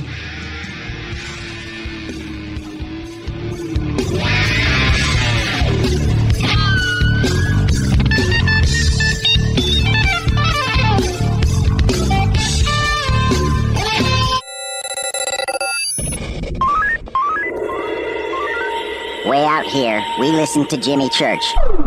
You're listening to Fade to Black. You're listening to Jimmy Church and Fade to Black. on the X. ¿Qué tal, mis amigos? Yo soy Mario Carson, el tiburón, y los invito para que escuchen a mi buen amigo Jimmy Church Radio. ¡Claro que sí! This is Jimmy Church, and I personally invite you to the 2022 Conscious Life Expo this February 4th through the 7th, live at the LAX Hilton in Los Angeles, California. This year, we have the most exciting speakers, including Whitley Strieber, Adam Apollo, Billy Carson, Daryl Anka and Bashar, William Henry, Caroline Corey, Susan Slaughter, Daniel Brinkley, JJ and Desiree Hertog, Sarah Breskman Cosme, George Norrie, Gail Thackeray, and many, many more. I will be hosting all weekend long, including the keynote Ancient Secrets panel on Friday night, 5 vendor and exhibit halls, 3 floors of speakers, panels, and celebration. This is the biggest event of the year, and early bird passes are available now. Just go to ConsciousLifeExpo.com for the schedule, speakers, and information. That's ConsciousLifeExpo.com. Do you want to be an official Fade or Not? Of course you do. This is Jimmy Church of Fade to Black. Just go to our membership section at JimmyChurchRadio.com. Fade or Nots. When you think about the future of our country and where we're headed, do you wonder about the food supply? I do. Disruptions in the food supply chain could be disastrous, and they usually occur with little warning. That's why the smartest thing you can do today is to stockpile emergency food, water, and other essentials. I personally recommend My Patriot Supply. They're the nation's largest emergency preparedness company, serving millions of customers for more than a decade. In fact, they're the only source my family trusts for our preparedness plan. You should too. Right now, save 20% off a full 4-week supply of delicious meals that provide 2,000 calories a day. Saving 20% helps too, doesn't it? Especially now. So go to preparewithjimmy.com and get ready. That's preparewithjimmy.com. There's no time to lose. Do it now. So, you love talk radio? Then you'll love TalkStreamLive.com. TalkStream Live is always on, 24/7 with the best streaming talk shows. Find your favorite talkers and discover some new ones. It's free, readily available online or on mobile with any smartphone or tablet. Finding your favorite talk shows all in one place has gotten a whole lot easier. Just go to TalkStreamLive.com. Be sure to download the free apps from Google Play or the iTunes App Store. You listen to us, and we listen to you. And so does the CIA. KGRARadio.com. You are listening to Fade to Black with Jimmy Church on the Game Changer Network. Oi, oi, I'm Reese Evans. You're listening to Jimmy Church. This is Revolution. The revolution will not be televised. The revolution is on radio. Ciao.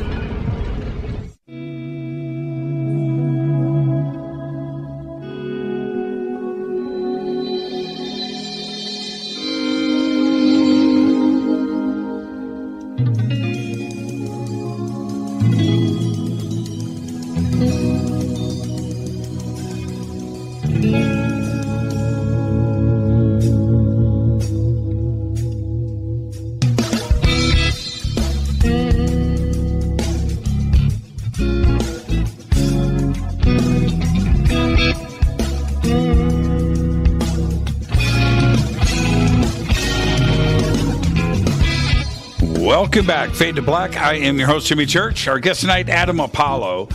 And I want to remind everybody, Adam will be speaking at the 2022 Conscious Life Expo, along with myself here in Los Angeles. And go to ConsciousLifeExpo.com for tickets and information. And the good news is Adam doesn't have a choice, but I am going to introduce him. I am going to just barge in and take over and introduce. I so look forward to it. Now I want to back up. 200,000 years ago, something happened. We just appeared, and the genetic differences, and I'm talking about obviously the chromosome pairs where there's 46 with Homo sapien sapien, and our nearest relatives out there, the primates, all have 48. And it doesn't make any sense. And one of the things that confuses me about this, which there are many, is there's a lot of information in those 2 chromosome pairs. It's just not 2 chromosomes, right? There's a lot of information there. And I ask myself, well, why aren't primates developing the internet then? If they have these genetic advantages. So we'll come back and visit that. But how is it that nature could make this modification in Homo sapiens sapien? Is that a possibility? Or, because that's what anthropologists are going to tell you, that things just happen in nature? Or was somebody coming in and running interference? It's an excellent question. It's one that I think generally the scientific community has been very shy to approach. It's been the prerogative of the biologists and scientists in this world who study genetic evolution to somehow make the story fit. Because you've got this human journey going on the planet. You've got these other animals. You have Darwin's theory. You have the, Australopithecus, discovery. And, you've got the Neanderthals. And there is a sense of progression here when we look at these skulls. We look at these remains that we have of saying, okay, this guy looks pretty close to monkey, then this guy looks a little less like monkey, and then we have us. And there's clearly leaps and gaps in this process. If you look at the best charts produced by the best researchers in this field, you'll see they have a lot of it mapped out, and we have different evidence points along the way. But there is definitely gaps, both between Australopithecus and Neanderthal and the Homo sequences, Homo erectus, Homo sapien, etc. And the leaps are difficult to explain. And you can say leaps in evolution happen. Sure, that's totally possible. Nature and environments can put enough pressure on a species that perhaps its genetics, suddenly are forced to adapt and develop a new ability. And that new ability, that new way of being suddenly becomes preferential because that person or that being, is able to survive and mate better or whatever than everybody else. But when you look at that and you expect that somehow the entire skull structure of a species is going to change overnight, that gets a lot more questionable. Like coloring on wings of a moth is one thing, but when you're talking about the entire skeletal structure of a human, the questions only get bigger because it doesn't make as much sense that this much shape would change. And you also have to consider how much interbreeding there may have been, how much genetic disposition to the new species over a large period of time and over many, many beings there would have to be for the new species to survive. And I don't know about you, but when I'm in the museum and I look at the Neanderthal guy, I'm a pretty small framed, Irish guy, wiry and muscly. But I look at the giant Neanderthal guy and I'm like, dang, that dude probably just pummeled Homo sapiens. So how did they win? How did they overcome that genetic barrier and mate more, and to the point that it kills off the other species? There's a lot of open questions there, Jimmy. When you look at Lucy, and you look at any skeletal evidence, any fossil evidence that is there, and you look at a Homo sapien skull, and I don't see a million years of evolution to go from that to this. It's an impossibility. And I don't. When you talk to an anthropologist, they say, "Well, you don't understand, Jimmy. Things like this just happen." No, they don't. Right? No, they don't. There isn't any evidence anywhere else. And suddenly, just one day, 200,000 years ago, our forehead is flat.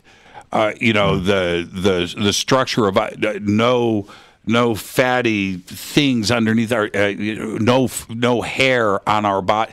Everything just points to something just happening overnight, and there isn't one piece of fossilized evidence showing something in between us and anything else. And there's got to be a very simple explanation, and evolution is taken off the table. Yeah. Well, it's certainly a much more simple explanation to consider that there are populations of advanced species all across our galaxy, and that they have traveled to and visited worlds for countless millennia, and that at different junctures, they could certainly provide some assistance, some genetic modification, some boosters to getting the genome adjusting to be more favorable to larger brains, better conditions for life, better ways of living. And that's still even hypothesizing, hybridization and early genetic manipulation from other species. But then once you get far enough down the road, it starts making even more sense, because you start saying, well, then, why wouldn't some of these beings from other worlds want to come and participate with the species on this planet once they've developed to a certain extent? And that starts to open the door to, why are there stories of gods and goddesses who come down from the sky in nearly every culture around the world? And all of these mythologies, all of these source materials regarding the, genesis of life, the genesis of humanity, pointing to these kinds of beings, and sometimes with explicit explanations of their craft, sometimes with explicit diagrams or images of the beings themselves wearing spaceship suits in cave paintings on walls, and as we start to unpack that, we say, oh, okay, yeah, so maybe there was genetic evolutionary assistance back in the day, and then maybe at certain junctures, these beings came down and actually mated with and hybridized with these human species, creating these demigod offspring, which we also see in all of these stories. Mm-hmm. And the demigods usually lived for many hundreds of years, sometimes even 1,000 years in the stories. They have countless children of their own, and you start being able to actually see the likelihood of fast genetic evolution through actual mating hybridization. Now, what do you think is the future of this discussion if disclosure continues down the path that it's on right now, and it's moving quite fast, and we get to that point? What does this do with the discussion that we're having now? Do we rewrite history books? What if ET shows up and says, "Hey," and it looks, they look just like us. Yeah. Elvis gets off, the flying saucer and says, "Hey, you are us." What do we do with that? I wasn't going to take it to Elvis, Jimmy, but yes, "What's up, cuz" is absolutely real and accurate. I mean, I think part of the reason that this exploration is so essential, and why it was so important to me over the years to dive into and to explore and to go to these sites and to study these things, is because I'm sick and tired of the alien narrative. I'm tired of this idea that these beings out there are completely alien to us, completely different. They've never been here before. We're the first ones who have ever seen them. We're just starting to understand these UFOs that have suddenly taken an interest in our world. And I'm like, that is complete BS. Look at the histories of all of these cultures around the planet, and they're talking about contact with these other beings. And it really changes the psychological exploration of this material too, when you start to consider that maybe these beings aren't so different from us after all. Maybe some of them are just like us. Well, maybe they looked like us before we looked like us. Well, let's talk about this is a perfect place to talk about your first contact experience. Well, no, not your first, but when you encountered, you were in the desert, right? Yeah. And you have an encounter, you have a meeting, you have a thing that happened. What did you see, and what did that tell you? She could have so easily, this woman, this being, she could have so easily walked right out of this place. She could have walked right into crowds of people, and she could have walked down the street in New York. Right. And probably people might have glanced at her and thought maybe she was a cosplayer or something. They wouldn't have had a second thought, because overall she was very, very human. I mean, her overall appearance was very human-like. But there were a couple distinctive things that I picked up on that was also magnified by the magnificence of her presence and the unbelievable power of her telepathic ability, which was just absolutely, bone-shakingly powerful.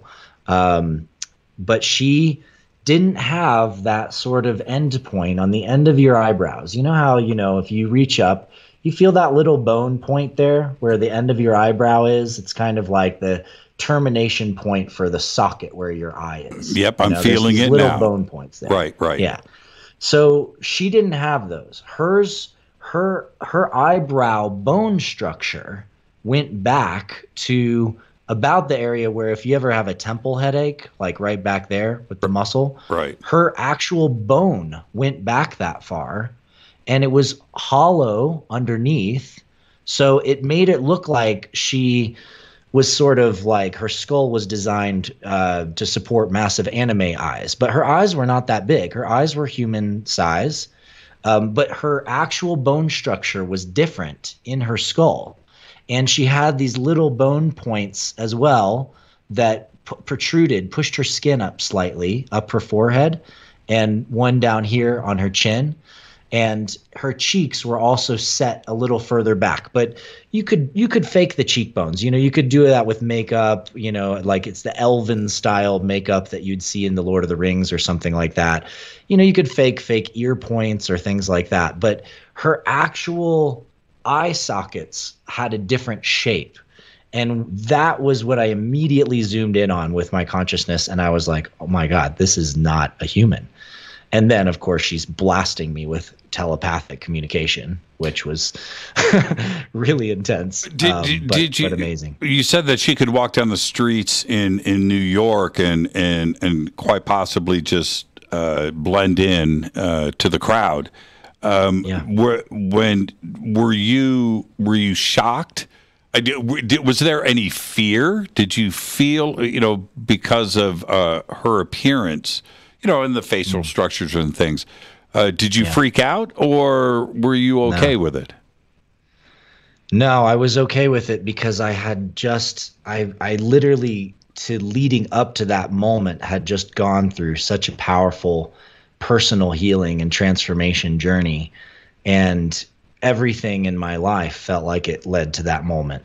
And her being there was more like a massive confirmation that I'd been waiting for my whole life. And so when I moved closer to her to greet her, to be in her space and to connect with her, and I got about 5 feet away from her, and I entered what felt like passing through this membrane of energy that was extraordinarily strong. almost like you could feel like tingles come over the surface of your skin by approaching something that was, highly electrical or something like that. Like if you could feel the electricity coming off of something. And I got within this certain distance from her, and it was like I suddenly entered the membrane of her full telepathic capacity, her full field in which she could implement this skill of deep communication. And it was very much as if somebody had dropped a VR headset on my head, and she spoke into my mind with full visual lucid imagery. And what she said to me, translated to English, was, "I know who you are." And the imagery and the experience that I had was like being dropped into a VR headset and suddenly being teleported into different rooms in different council chambers around different planets and on different starships.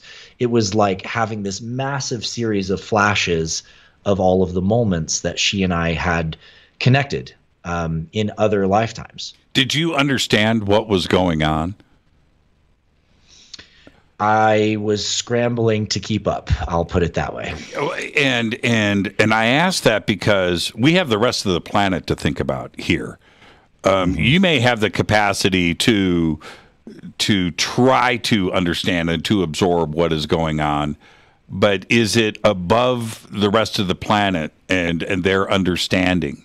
Right? It's like us trying to talk to ants, right? Yeah, I don't think so. I think most people have had some kind of deeply intensive telepathic experience with somebody else at some point in their life.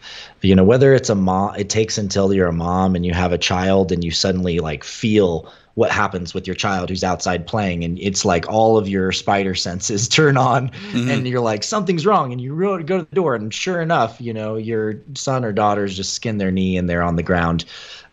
Sometimes it happens that way with moms. Sometimes it happens to teenagers. For me, a lot of it was initially, stimulated by being in these massive dance parties in Atlanta and Charlotte and Raleigh when I was a teenager. And I started noticing how so much of your ability to stay connected with your crew, with your group who are in this massive dance party with 5,000 people, they could be anywhere in the space, that finding them was actually a lot more about telepathy than it was about looking for them. Like you could look for someone for hours, but if you thought to someone, hey, I'm over here by the bar, find me if you're out there, they can walk up within minutes. And inside of that sort of festival scene and dance party scene, I think a lot of young people have began to really deeply experiment with how connected we are through consciousness. And science has backed this up massively. We have all of the science, a lot of the key points of the science of entanglement laid out. We understand that the brain has microtubules that access the quantum realm. We understand that there is functional proof for the capacity for us to entangle information with objects and other people, thanks to Princeton Engineering Anomalies Research Group. And so I think where the rubber really meets the road is people realizing that these kinds of things, telepathy, being able to remote view, being able to astral travel, being able to, express chi from your hands and warm something up or heal someone. These are not fringe, weird superhero stories created by New Ageists. Like, these are actually true and actual abilities that we have as human beings, and we're just beginning to understand the science of them. And that can help kind of disarm this weird, like, fear that people have, fear of magic, fear of the devil, fear of something evil, fear of something they don't understand, fear that, someone with these abilities is going to hurt them or manipulate them. Like, there's all kinds of psychological, stuff we've built up around these issues, thanks to TV shows and movies, and thanks to, certain religions on the planet that have literally slaughtered people with these abilities for, the last, or for over hundreds and hundreds of years, in some cases thousands of years. And so we're in this really powerful juncture of potential in realizing our true human capacity. And as we're doing that, some of us have started to realize that those human capacities are just part of normal everyday life in a galactic civilization. In fact, without telepathy, without astral travel and remote viewing, it is really difficult to be part of an interstellar culture when you need to transfer information faster than light. Did she give any indication of her culture visiting us? Was this the first time she was here, or have they been visiting this planet for millennia? No, I had a very clear image she showed me of being in a stone circle, a massive stone circle, similar to Stonehenge, but not maybe Avebury or something. I haven't really explored that region, so I haven't been to those circles to be able to identify which one, if it still stands. But there was a very clear image of standing in a stone circle and a group of sort of knights and priestesses being in that space, and a ship being right above us, and her being on that ship in another lifetime, visiting a group of souls here on Earth who are part of that same star family, and had called back that star family to visit us, to help us, in that case with a war. Now, I've just got 60 seconds, so I'll make this quick and we can follow up when we come back off of the break. Sure. By her physical appearance, do you feel that genetically she and, her civilization could be part of us? Yes, I believe so. I believe that parts of her genetic lineage are also parts of the origin of our human lineages here on the planet. Incredible. Let's take our break right here. This is Fade to Black. I am your host, Jimmy Church. Our guest tonight, Adam Apollo, and this is our New Year's week here on Fade to Black. Tonight, Adam. Tomorrow night, Peter Robbins. Wednesday night, Richard Dolan. Thursday is our last show of the year, and it's a Fader night. I'm your host, Jimmy Church. More with Adam when we come back. Hi, everybody. This is Rob Halford, the Metal God, on JimmyChurchRadio.com. Your 1 million gigawatt paranormal powerhouse, KUNX-DB, the X. Are you ready to read about true paranormal events? UNX Media publishes non-fiction books about UFOs, ghosts and haunted places, time anomalies, cryptid creatures, and more. Just like KUNX-DB Radio, it's all about unexplained phenomena. Visit www.unxmedia.com to see our list of great book titles by Debbie Ziegelmeyer, Gene Walker, Devin Listrom, Wayne Lawrence, Bill Spicer, and yours truly, Margie Kay. That's unxmedia.com. Why is it we're not very good with our health regimen until it's too late? We don't put oil in the car until the engine blows up. When the body's out of balance, your health is not so good. Give your body some love. Log on to GetTheT.com. That's GetTheT.com. Try our Life Change Tea, which cleanses you from harmful intruders. A clean colon is one of the ways to bring the body in balance. We also carry organic supplements to help you get where you need to go. So do your body a favor. Log on to GetTheT.com. That's GetTheT.com. You can even visit our sales page to save some dough. Does anybody call money dough anymore? Anyway, if you're looking for short, helpful health tips, go to YouTube and punch in Health Matters Now. That's Health Matters Now. So, log on to GetTheT.com, shop, get balanced, then learn some cool tips at Health Matters Now. You'll be glad you did. That's GetTheT.com. This is Jimmy Church of Fade to Black, and I only drink Fade to Black blend coffee from River Moon. Just click on the River Moon Coffee banner at JimmyChurchRadio.com. Promo code F2B Blend. This is the only way forward. This is Fade to Black. Make contact. When you're in the house for longer periods of time, you can see them flying or running across the floor. Ooh, yuck. They're unhealthy, gross, and disgusting. Bugs. I loathe bugs. We keep a clean home, but occasionally bugs show up. Well, I found something that is tougher than bugs. Orange Guard. On contact, it kills hidden bugs, including ants, roaches, and fleas. Plus, Orange Guard is a residual repellent. All of the ingredients of Orange Guard are on the FDA generally recognized as safe list. Orange Guard may be used around food, humans, and pets. It comes with a 30-day money-back guarantee. Orange Guard, available at orangeguard.com, Whole Foods, and Ace Hardware.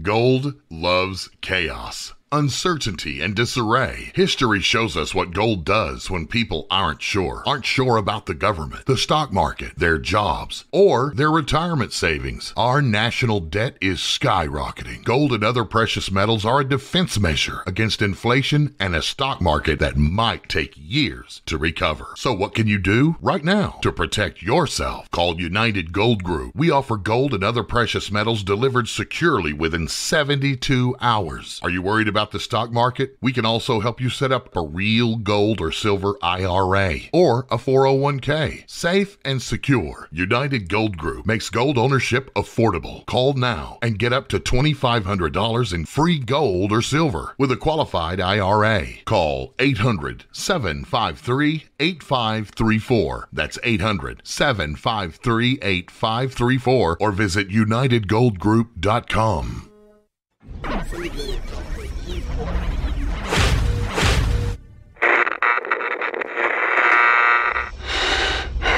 You want to know a secret?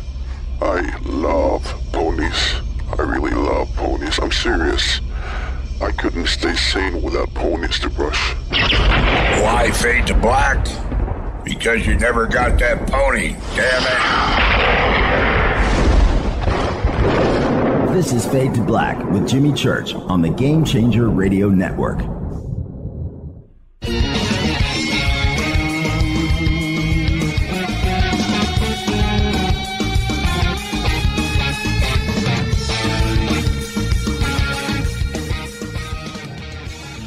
Welcome back, Fade to Black. I'm your host, Jimmy Church. Adam Apollo. Man, oh man.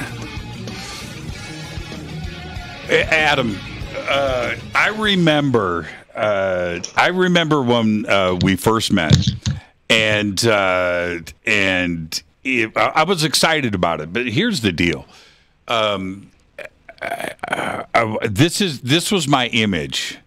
I think, and don't ruin it for me, but I think you were dressed in white leather, right? You had a white leather jacket and white leather pants. Am I right?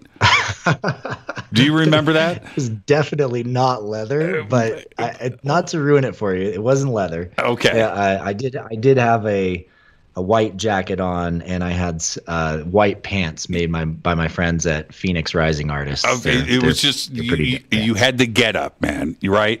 And so anyway, you had this thing, and I remember you came out on stage. It was for a panel, but for the most part, for everybody there, we had like 2,500 people. Remember that huge crowd? Yeah.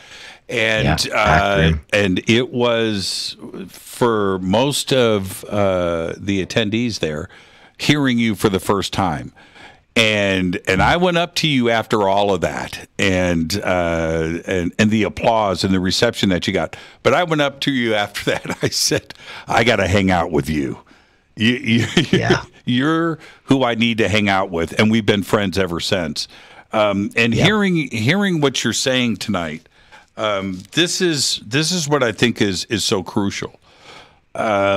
When we are talking about what is happening in the world right now, and we're moving into 2022, what is it that you know? What is it that you feel is about to unfold in front of us over the next year? You know, Jimmy, predicting the future is always an interesting game because it's a game of momentum and also a game of reading change and transformation. There's a reason why the ancient Chinese emperors used the I Ching to read the energies of the kingdom and what was happening. And when you read the I Ching, it's not just about seeing the way things are right now or what we think they'll be, but also seeing how the dynamics of yin and yang and change will shape what happens next. When there is something full, it becomes empty. When there's something empty, it becomes full. And one of the things that I can say is that the last couple of years, if we look at the journey to this moment, is that they have been full of a tremendous amount of pressure, and fear that is driving a force of transformation.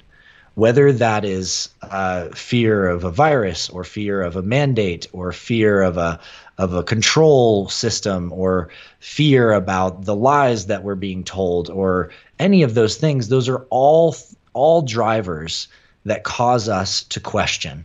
They're drivers that cause us to look deeper within. They're drivers that cause us to have to retreat back into the source of what we can know is true, which is our own direct experience of being alive.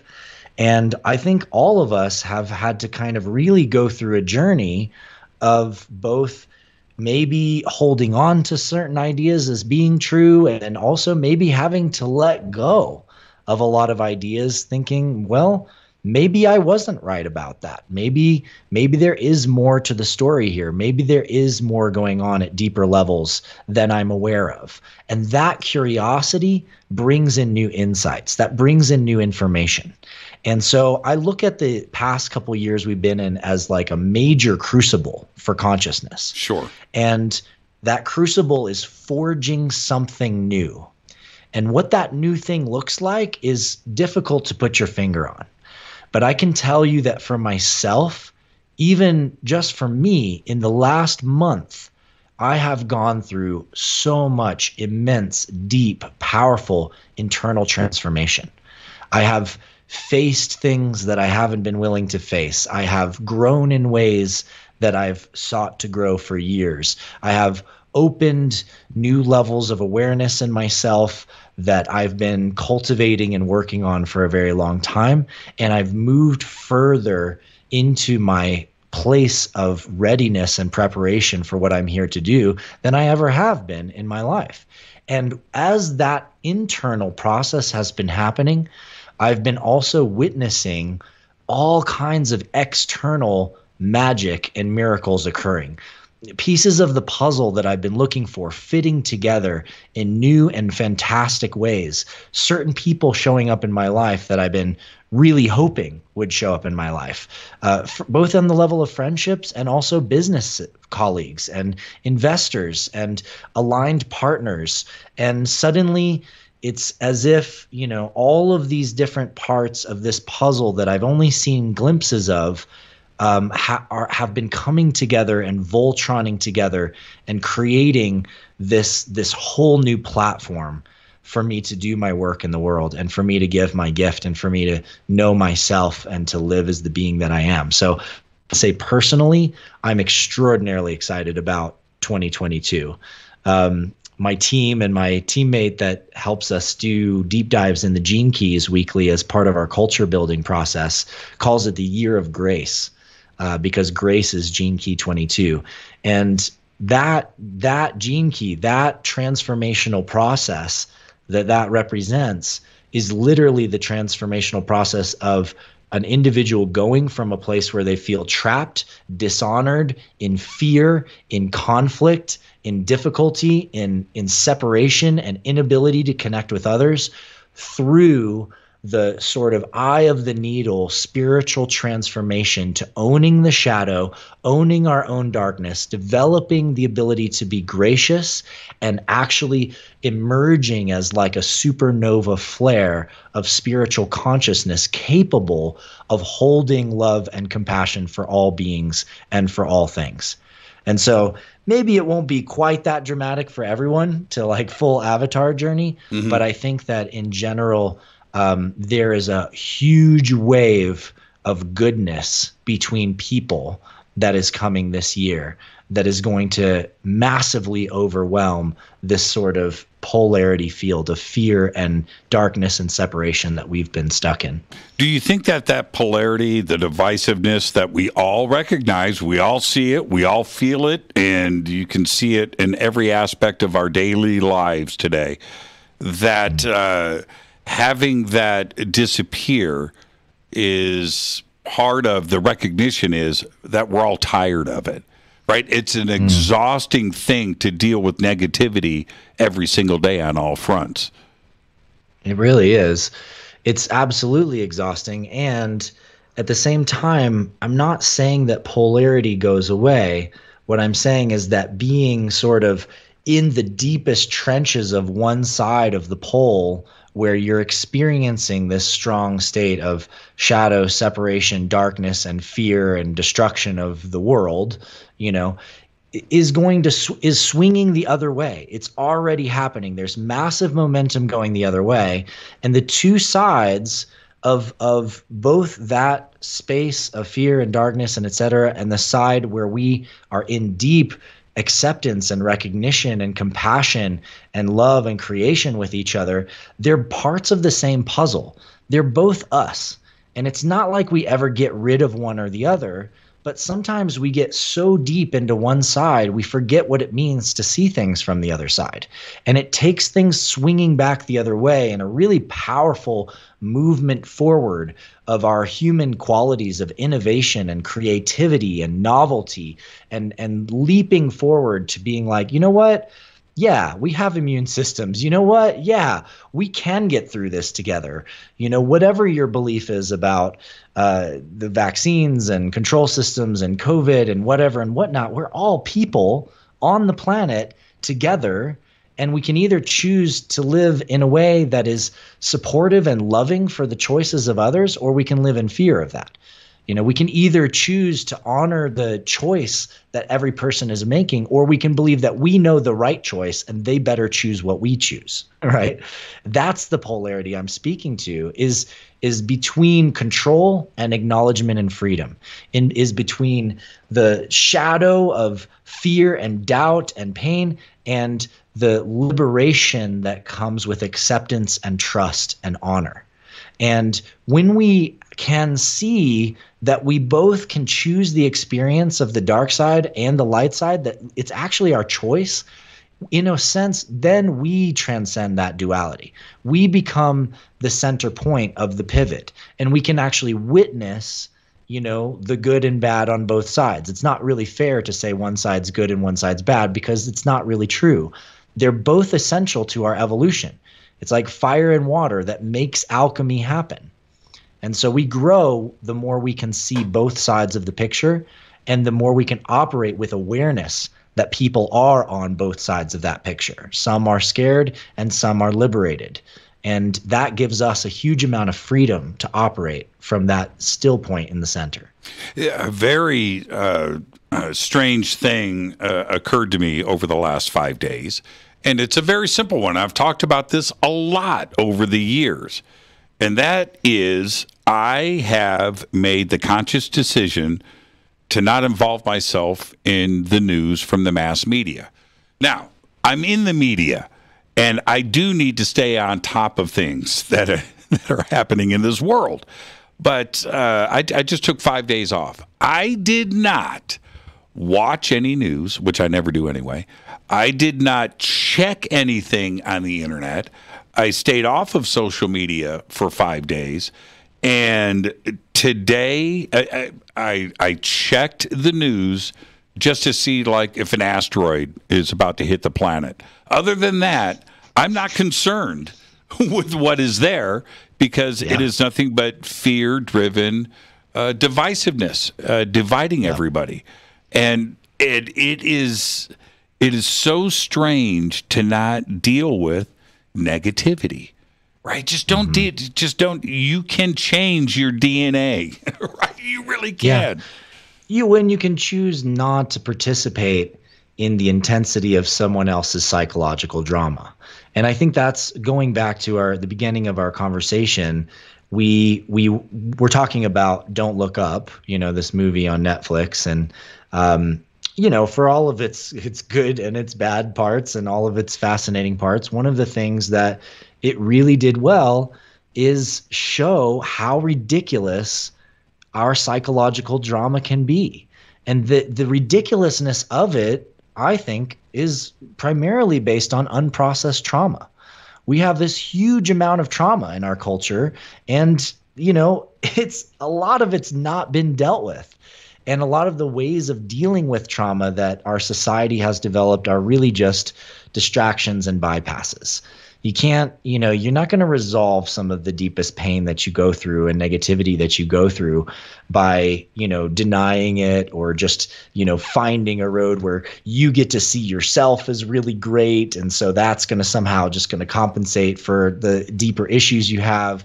There's a much deeper road that we all have to take going in to work with our trauma and the pain that we've experienced, whether that's through childhood, whether that's through being part of a religion that was, very distorted in the way that it looks at people and things in the world.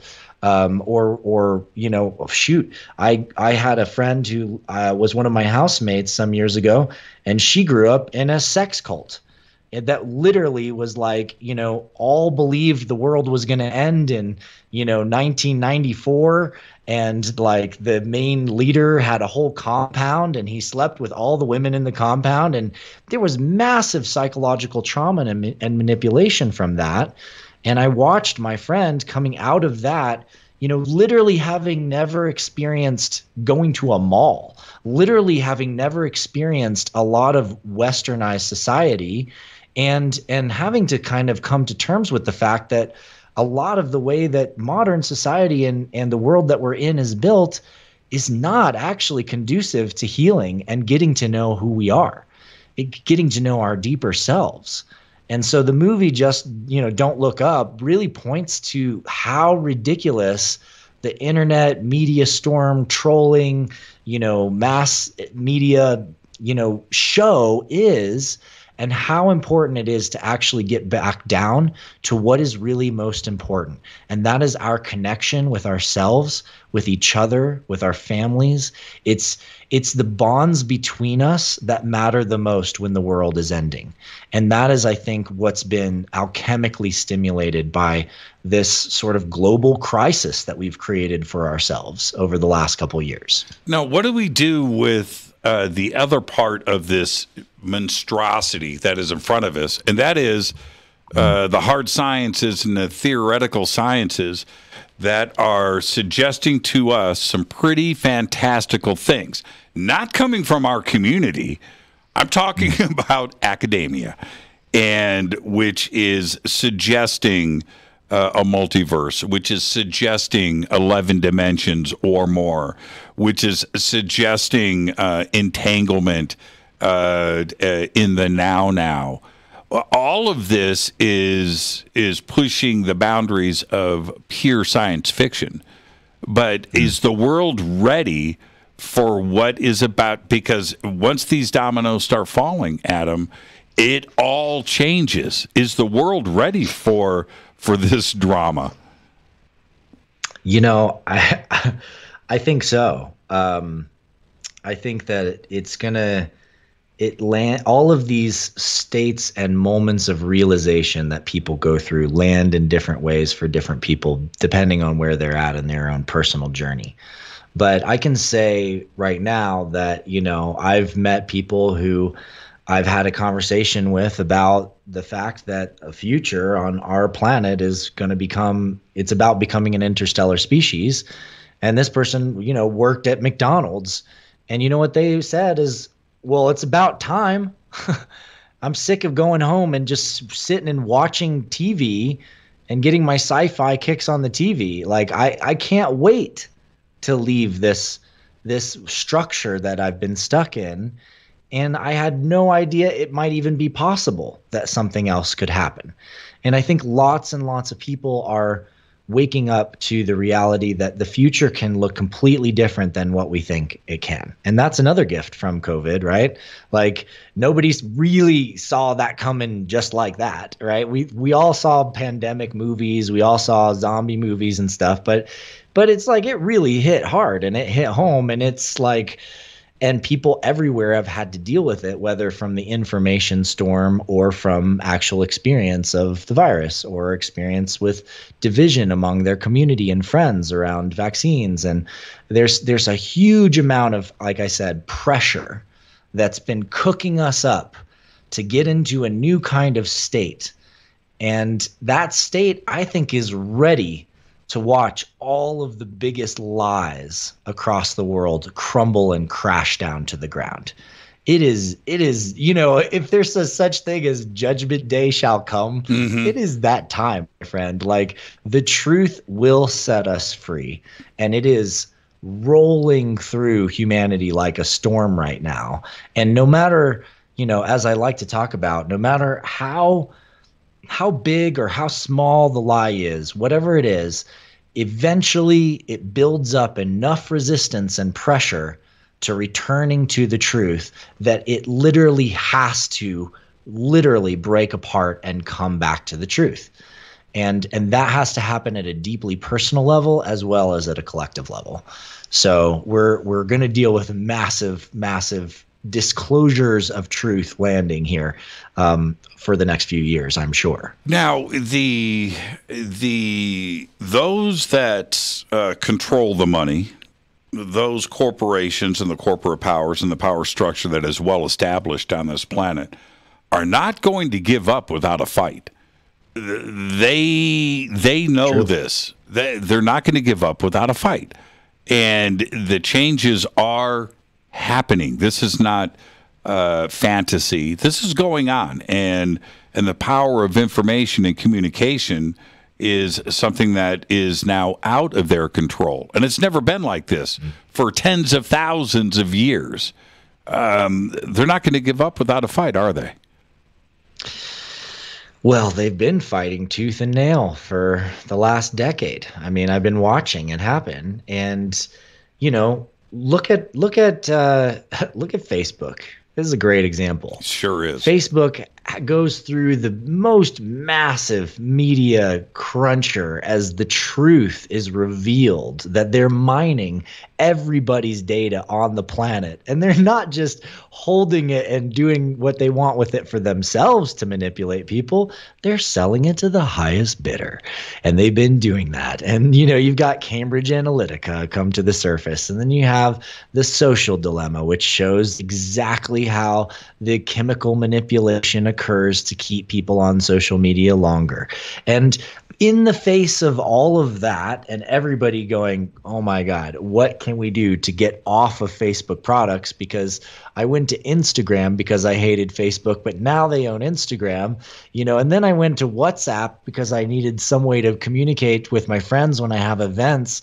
But now WhatsApp is owned by Facebook, you know, and people are like, okay, bail to Telegram, bail to something else, bail to anything, Signal, text me, I don't care, but let's try something different. And that wave is really not over at all. It's just beginning. And Mark Zuckerberg knows that.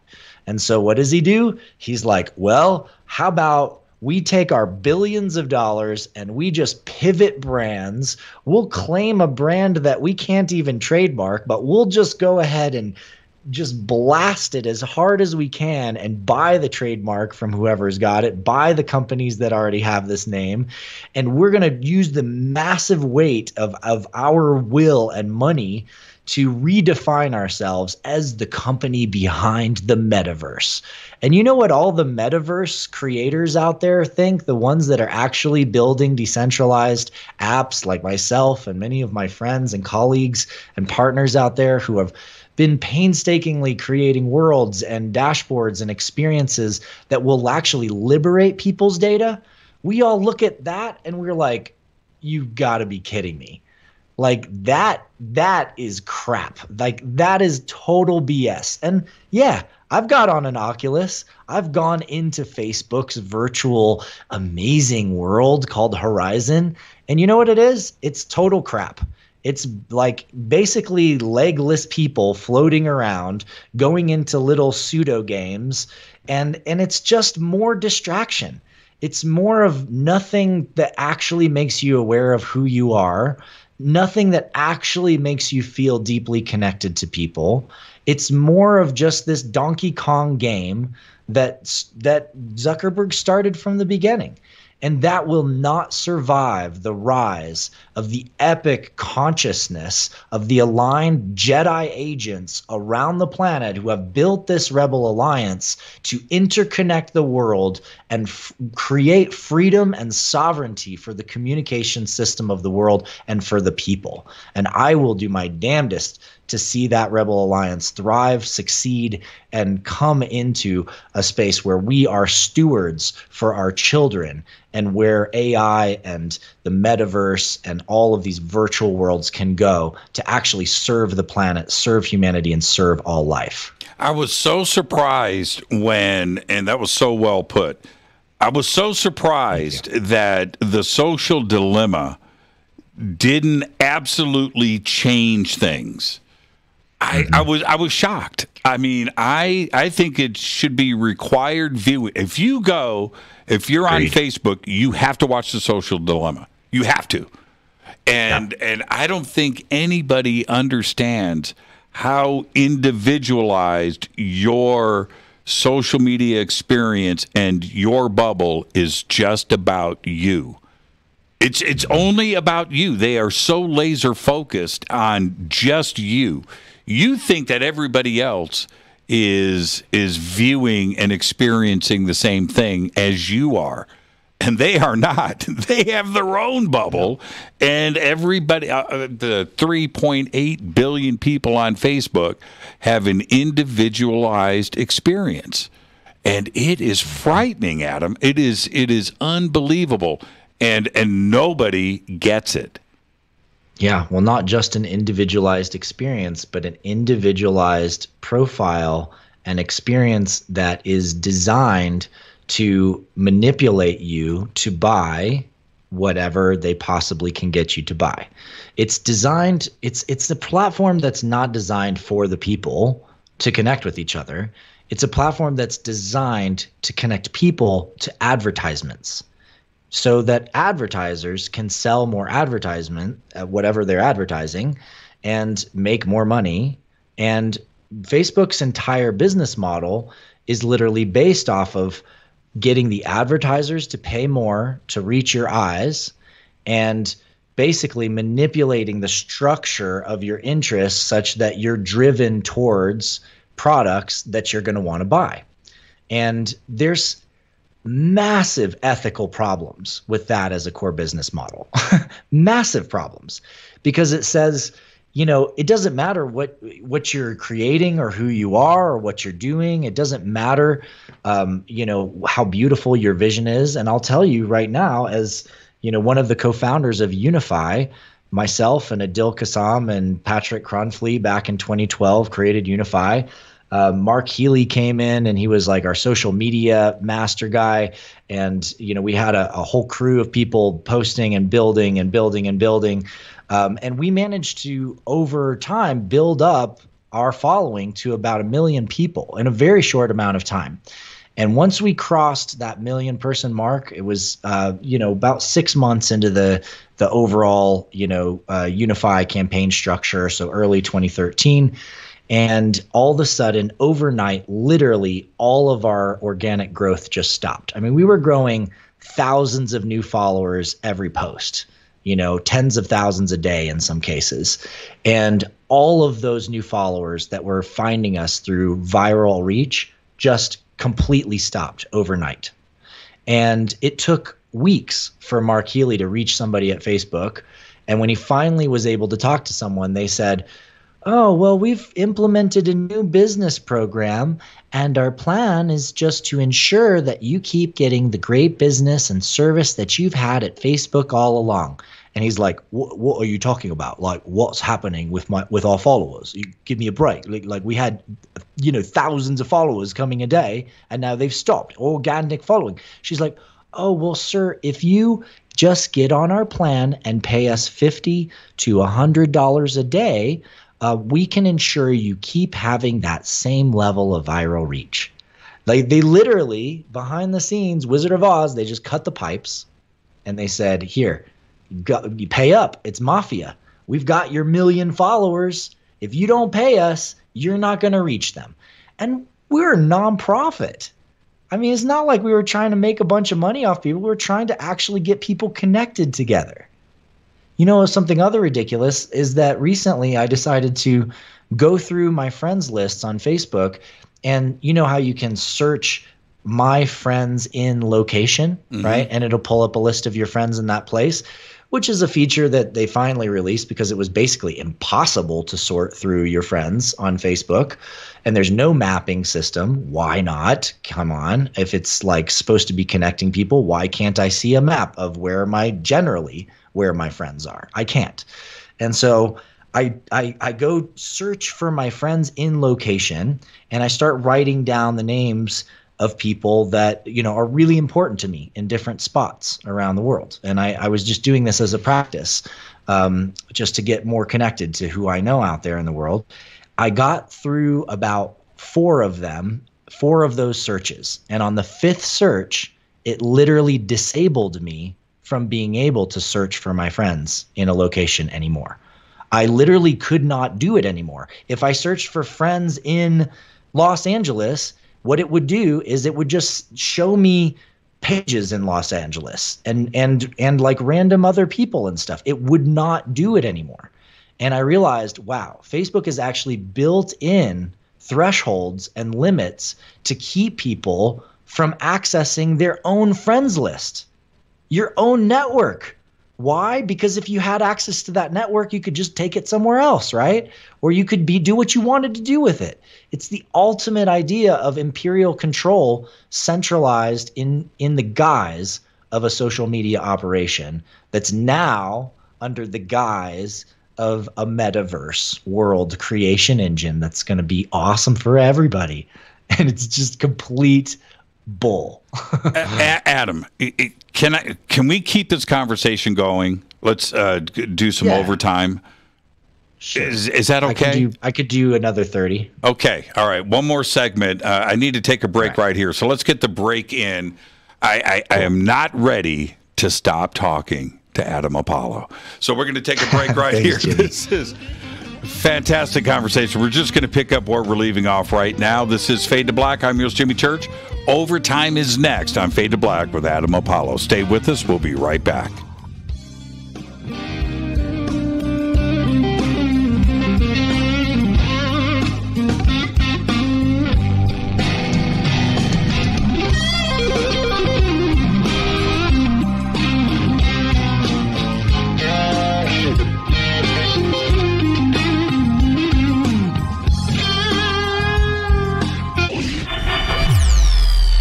Listening to Jimmy Church and Fade to Black on the X. Hey, what up, y'all? It's your girl Vivica Fox here, and you are listening to my boy Jimmy Church on JimmyChurchRadio.com. Despite popular opinion, reading a book will not make you smarter. But listening to Jimmy Church will. This is Jimmy Church, and I personally invite you to the 2022 Conscious Life Expo this February 4th through the 7th, live at the LAX Hilton in Los Angeles, California. This year, we have the most exciting speakers, including Linda Moulton Howe, Jacques Vallée, Whitley Strieber, Adam Apollo, Billy Carson, Daryl Anka and Bashar, William Henry, Caroline Corey, Susan Slaughter, Daniel Brinkley, Sarah Breskman Cosme, George George Norrie, Gail Thackeray, and many, many more. I will be hosting all weekend long, including the keynote Ancient Secrets panel on Friday night, 5 vendor and exhibit halls, 3 floors of speakers, panels, and celebration. This is the biggest event of the year, and early bird passes are available now. Just go to ConsciousLifeExpo.com for the schedule, speakers, and information. That's ConsciousLifeExpo.com. This is Jimmy Church of Fade to Black, and I take Life Change Tea supplements every single day. It's what I do. Click on their banner at jimmychurchradio.com. Are you ready to read about true paranormal events? UNIFY Media publishes nonfiction books about UFOs, ghosts and haunted places, time anomalies, cryptid creatures, and more. Just like KUNXDB Radio, it's all about unexplained phenomena. Visit www.unxmedia.com to see our list of great book titles by Debbie Ziegelmeyer, Gene Walker, Devin Listrom, Wayne Lawrence, Bill Spicer, and yours truly, Margie Kay. That's unxmedia.com. When you take the beans from Central America with dashes of Indonesian and African mixed in and then roast it to the dark side of Fade to Black, you create the ultimate brew of fringe. Introducing the Fade to Black blend from Rivermoon Coffee. Yes, Rivermoon's darkest customized roast was created for the love of Fade to Black. The alchemy of masterful roasting and smoking the beans is in every sip of this full-bodied, dark Java. I need my coffee dark, deep, with distinct bittersweet chocolate highlights, just like the bunker. Leaning further into the darkness of the roast is Fade to Black blend from Rivermoon Coffee. Just click on the banner at jimmychurchradio.com and use the promo code F2B Blend for 15% off of your order today. This is Billy Carson with ForbiddenKnowledge.tv. Forbidden Knowledge TV has just reached its 1-year anniversary. That's right, 1 year. And as a show of appreciation, we are giving all new subscribers a free 30-day trial of ForbiddenKnowledge.tv. That's 30 days to binge watch thousands of movies, documentaries, conferences, workshops, lectures, yoga classes, meditation courses, and so much more. So log on to ForbiddenKnowledge.tv from your computer or mobile device, or get the Forbidden Knowledge TV app on Apple TV, Roku, Amazon, iTunes, or Google Play today, and use coupon code 30daysfree. That's coupon code 30 days free on ForbiddenKnowledge.tv today. Are you intrigued by Paranormal Talk Radio? You'll love the new Paranormal Radio app from TalkStream Live. You'll find a great selection of talk shows covering UFOs, ghosts, strange phenomena, and much more. Download the Paranormal Radio app now and start listening to the very best in paranormal talk entertainment, including the network you're listening to right now, the Paranormal Radio app, free in Google Play and the iOS App Store.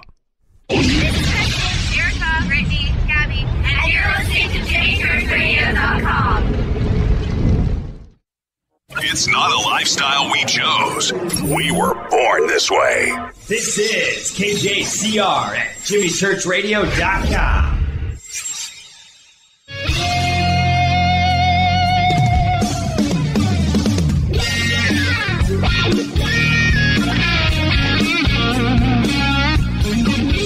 All right, welcome back. Fade to Black. I am your host, Jimmy Church. Tonight, Adam Apollo. Way too much to discuss, Adam. You're not going to get out of here that easy tonight. So, but we have to follow up on one of the points that you just made. And that is, when it comes to social media, it doesn't really matter what feed you're on or where you're at. But let's talk about Facebook for a second. Since literally over half of the planet is on Facebook, and that's a crazy amount of control. But here's the deal. People are cruising their news feed, and let's say they are into, I'm going to bet, knitting, golf, whatever. It doesn't matter. And Facebook knows what you are into, and obviously for advertising, but also to keep your interest there. So suddenly your news feed is all about knitting. Now, you can insert whatever subject you want instead of knitting. Doesn't matter if it's religion, politics, cars, food, whatever it is, just insert it there.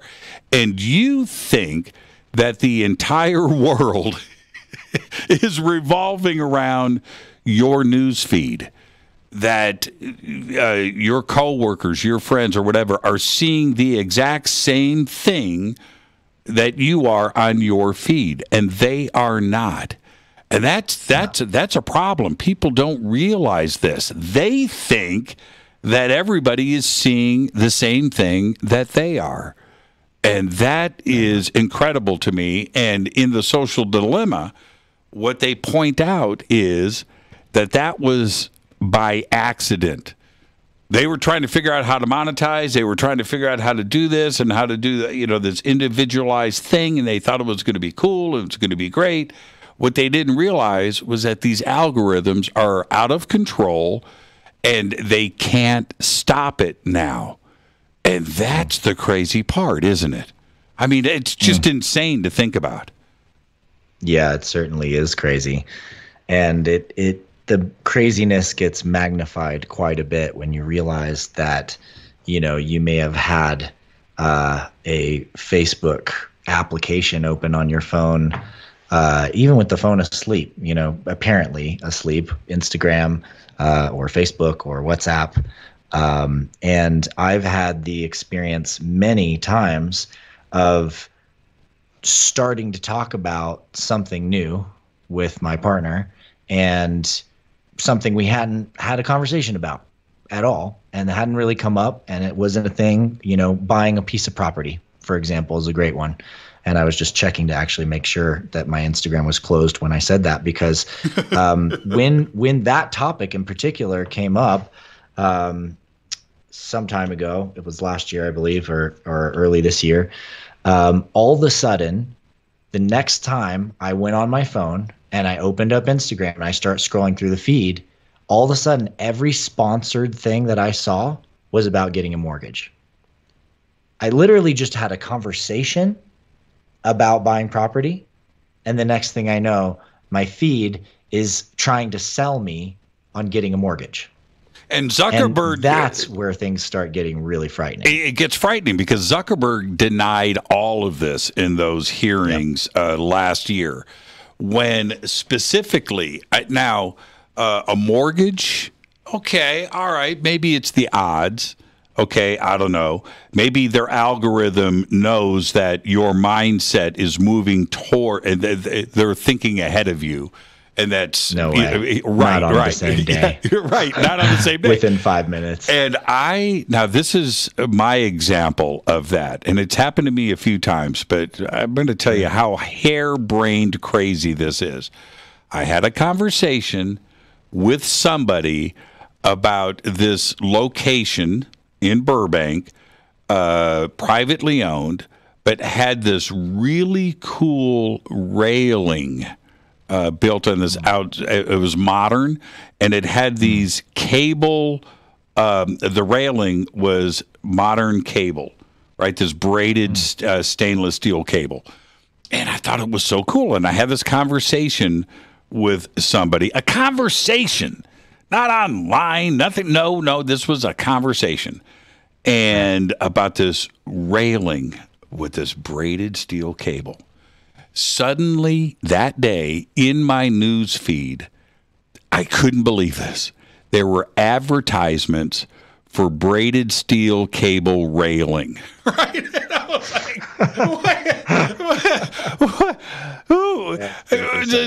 we need to stop with the craziness here, Zuckerberg.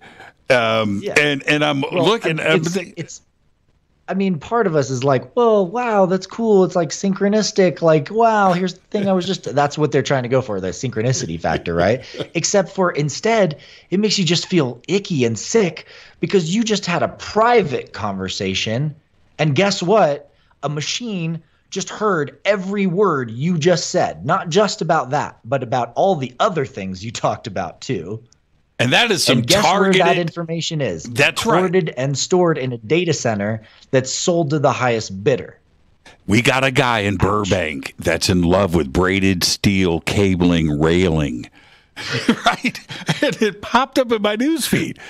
And it blows my mind, A, that there is a company out there that is designing banner ads, right, to pop up for braided steel cabling. But I guess it exists. Or is this a machine learning, check this out, advertisement that's created, like in real time, right? There isn't an artist creating this, but maybe a machine is out there designing targeted banner ads on the fly, right? Just for me with braided steel cable. But that happened. Do you remember that video that was leaked from Google a few years ago? What's that? There was a whole video leaked out of Google's offices, and what they were talking about is how do we design the future of commerce. And the whole internal video was basically a presentation on how they were using the search algorithm to build an intelligent system that would anticipate what people would search for. And as search processes, as people began looking for certain things, they would then be able to automatically create products related to those things and then spin those into automated advertisements, which would show up with those products inside of those searches.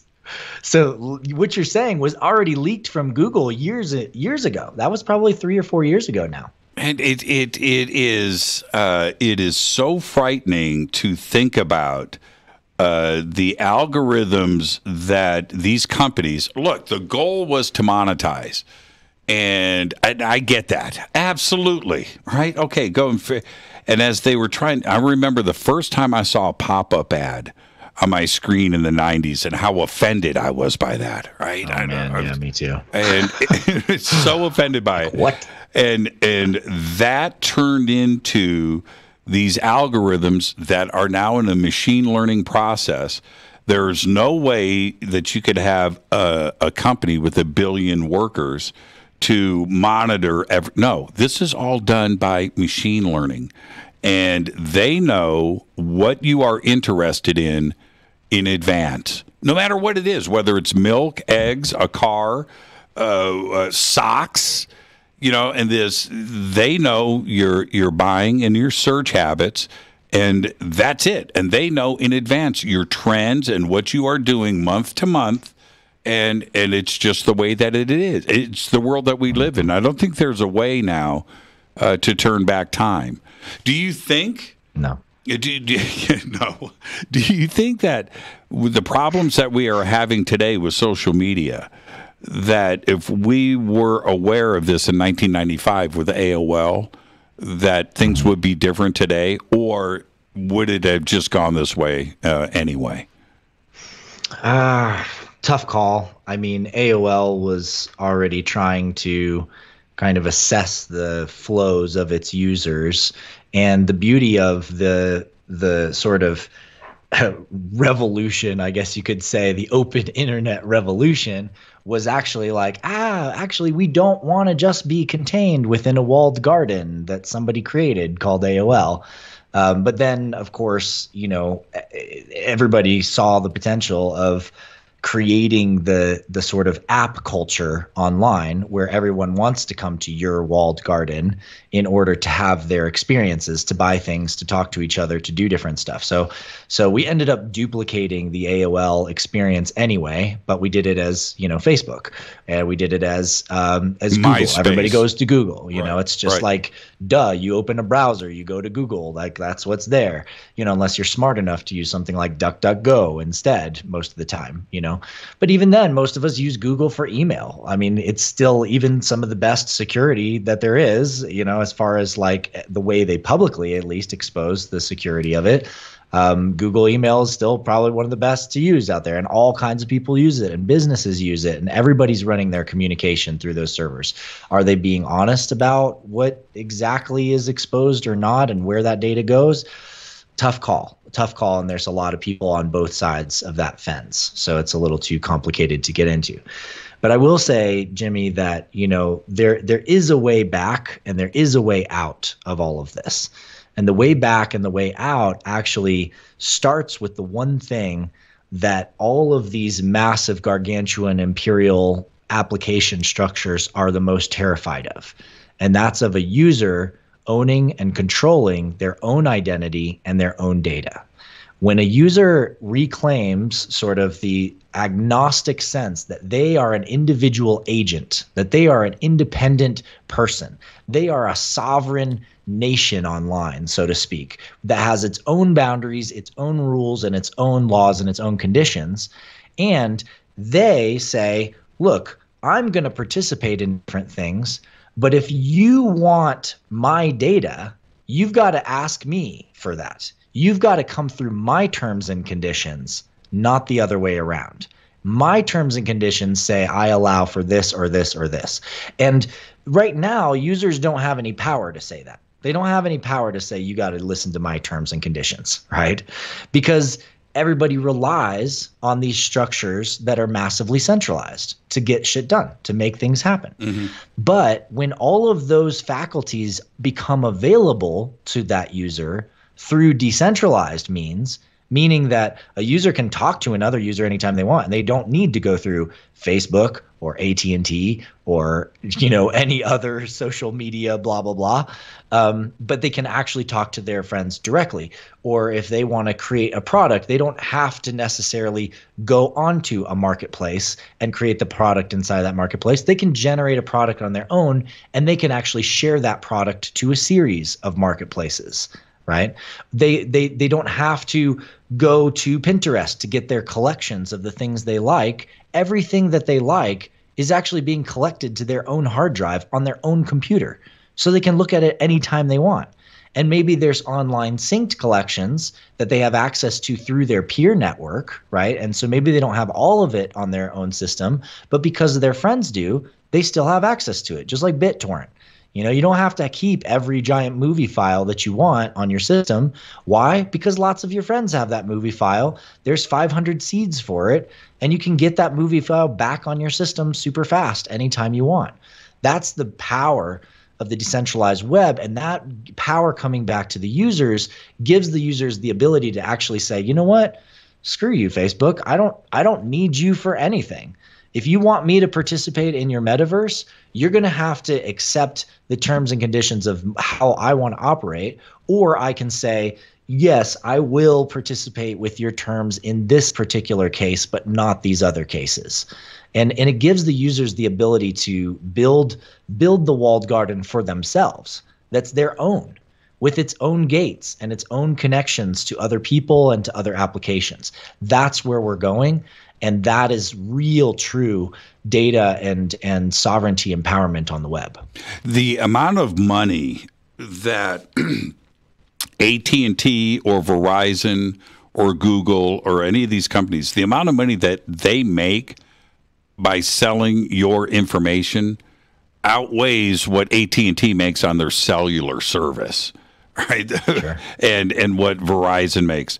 That's a very small amount. The real money is selling information.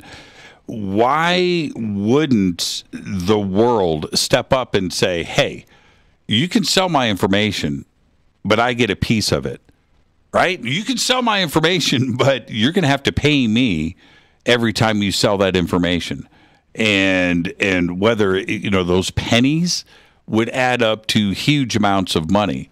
And would that curtail the selling of information or the transparency of these corporations to step up and say, yes, we are selling your data and this is who it's being sold to? But that transparency is not there. Nobody knows. No. The data file that's on Adam Apollo, it's added on to every single day. And every citizen of the United States is the second that you are born, right? That infant, that data collection starts at that moment. And your data file gets bigger every single day, and they take advantage of it. And we have no idea how big it is. We don't have any clue. Yeah, well, and it seems like an insurmountable obstacle to overcome because of the economics of the situation. However, as I present often in my work around Core Network, which people can learn about what I'm building with that at core.network, we're actually going to launch under a slightly different brand, and I will be revealing that in due time. But one of the most powerful things about what we realized is that the entire big data market and the entire social media advertising market put together is less than $200 billion. Now, that's still a huge amount of money, right?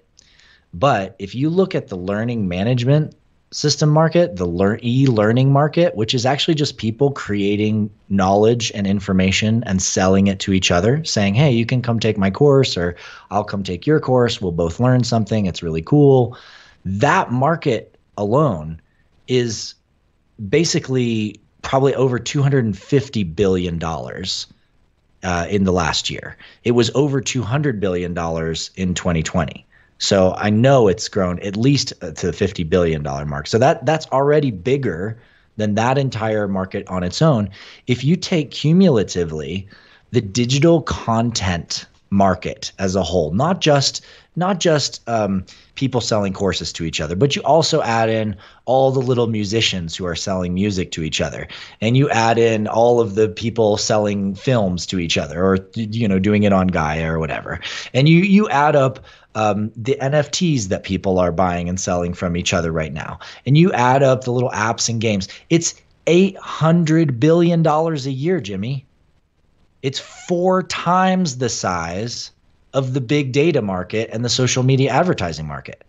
So we're not stuck. Commerce exists. People will sell amazing digital products to each other, and they can do that. And that alone is by far a big enough market that we can have all the exchange and all the big profits and all the cool shit that, we are all very obsessed with as humans. And we can stop being unethical and stealing people's information and using it to manipulate each other. I mean, when you get down to it, it's not advertising that makes us make choices. It's really cool stuff. It's interesting ideas that we want to go buy. What makes me buy the thing that I found on Instagram? It's not you injecting it into my pipeline. It's because I actually have an interest in this area, in this thing, and I'm looking for it. And if we support people looking for the things they already have interests in and finding that and making it powerful and transparent for users to choose what they want to choose and have what they want to have and trust what they want to trust and be friends with who they want to be friends with and communicate with whoever they want to freaking communicate with and add as many people as they want to an invite that trust them. And if you start getting invites from someone you don't trust, you just stop trusting them and you stop getting their invites. Don't let the users control their own destiny. That's the magic. That's where we're headed. That's what we need to do. It's a fascinating subject and a fascinating conversation tonight, Adam. I miss you, man. And I'm going to see you in 60 days. 30 days. 30 days. 30 days. Right here in Los Angeles. And I can't wait. The Fadernauts are all going to be at the Conscious Life Expo. Everybody come and hang out with Adam and I February 4th through the 7th.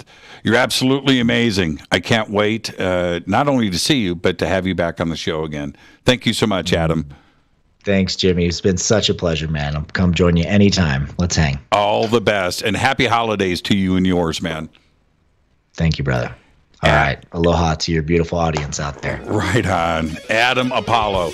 Everything is right there at adamapollo.com. Everything that we just talked about. And he's got a really great page. It's called Writings. Go and check that out. And you'll find out where I get all of my secret information. Thank you so much, Adam. Have a great night. Thanks, Jimmy. Take care. All the best. What a great conversation tonight. What a great way to kick off our New Year's week here on Fade to Black. It's all simple. Fade to Black is produced by Hilton J. Palm, Renee, Dennis, and Kevin. Announcers are Steve Harder, Gene Vitoa, Mark D. Kovar. Webmaster is Drew the Geek. Music Doug Aldrich, intro, Spaceboy, spaceboymusic.com. Fade to Black is produced by KJCR for the Game Changer Network. This broadcast is owned and copyrighted 2021 by Fade to Black and the Game Changer Network, Inc. It cannot be rebroadcast, downloaded, copied, or used anywhere in the known universe without written permission from Fade to Black or the Game Changer Network. I'm your host, Jimmy Church. Tomorrow night, right here, Peter Robbins. Until then, I want everybody to be safe. It's time to fade to black.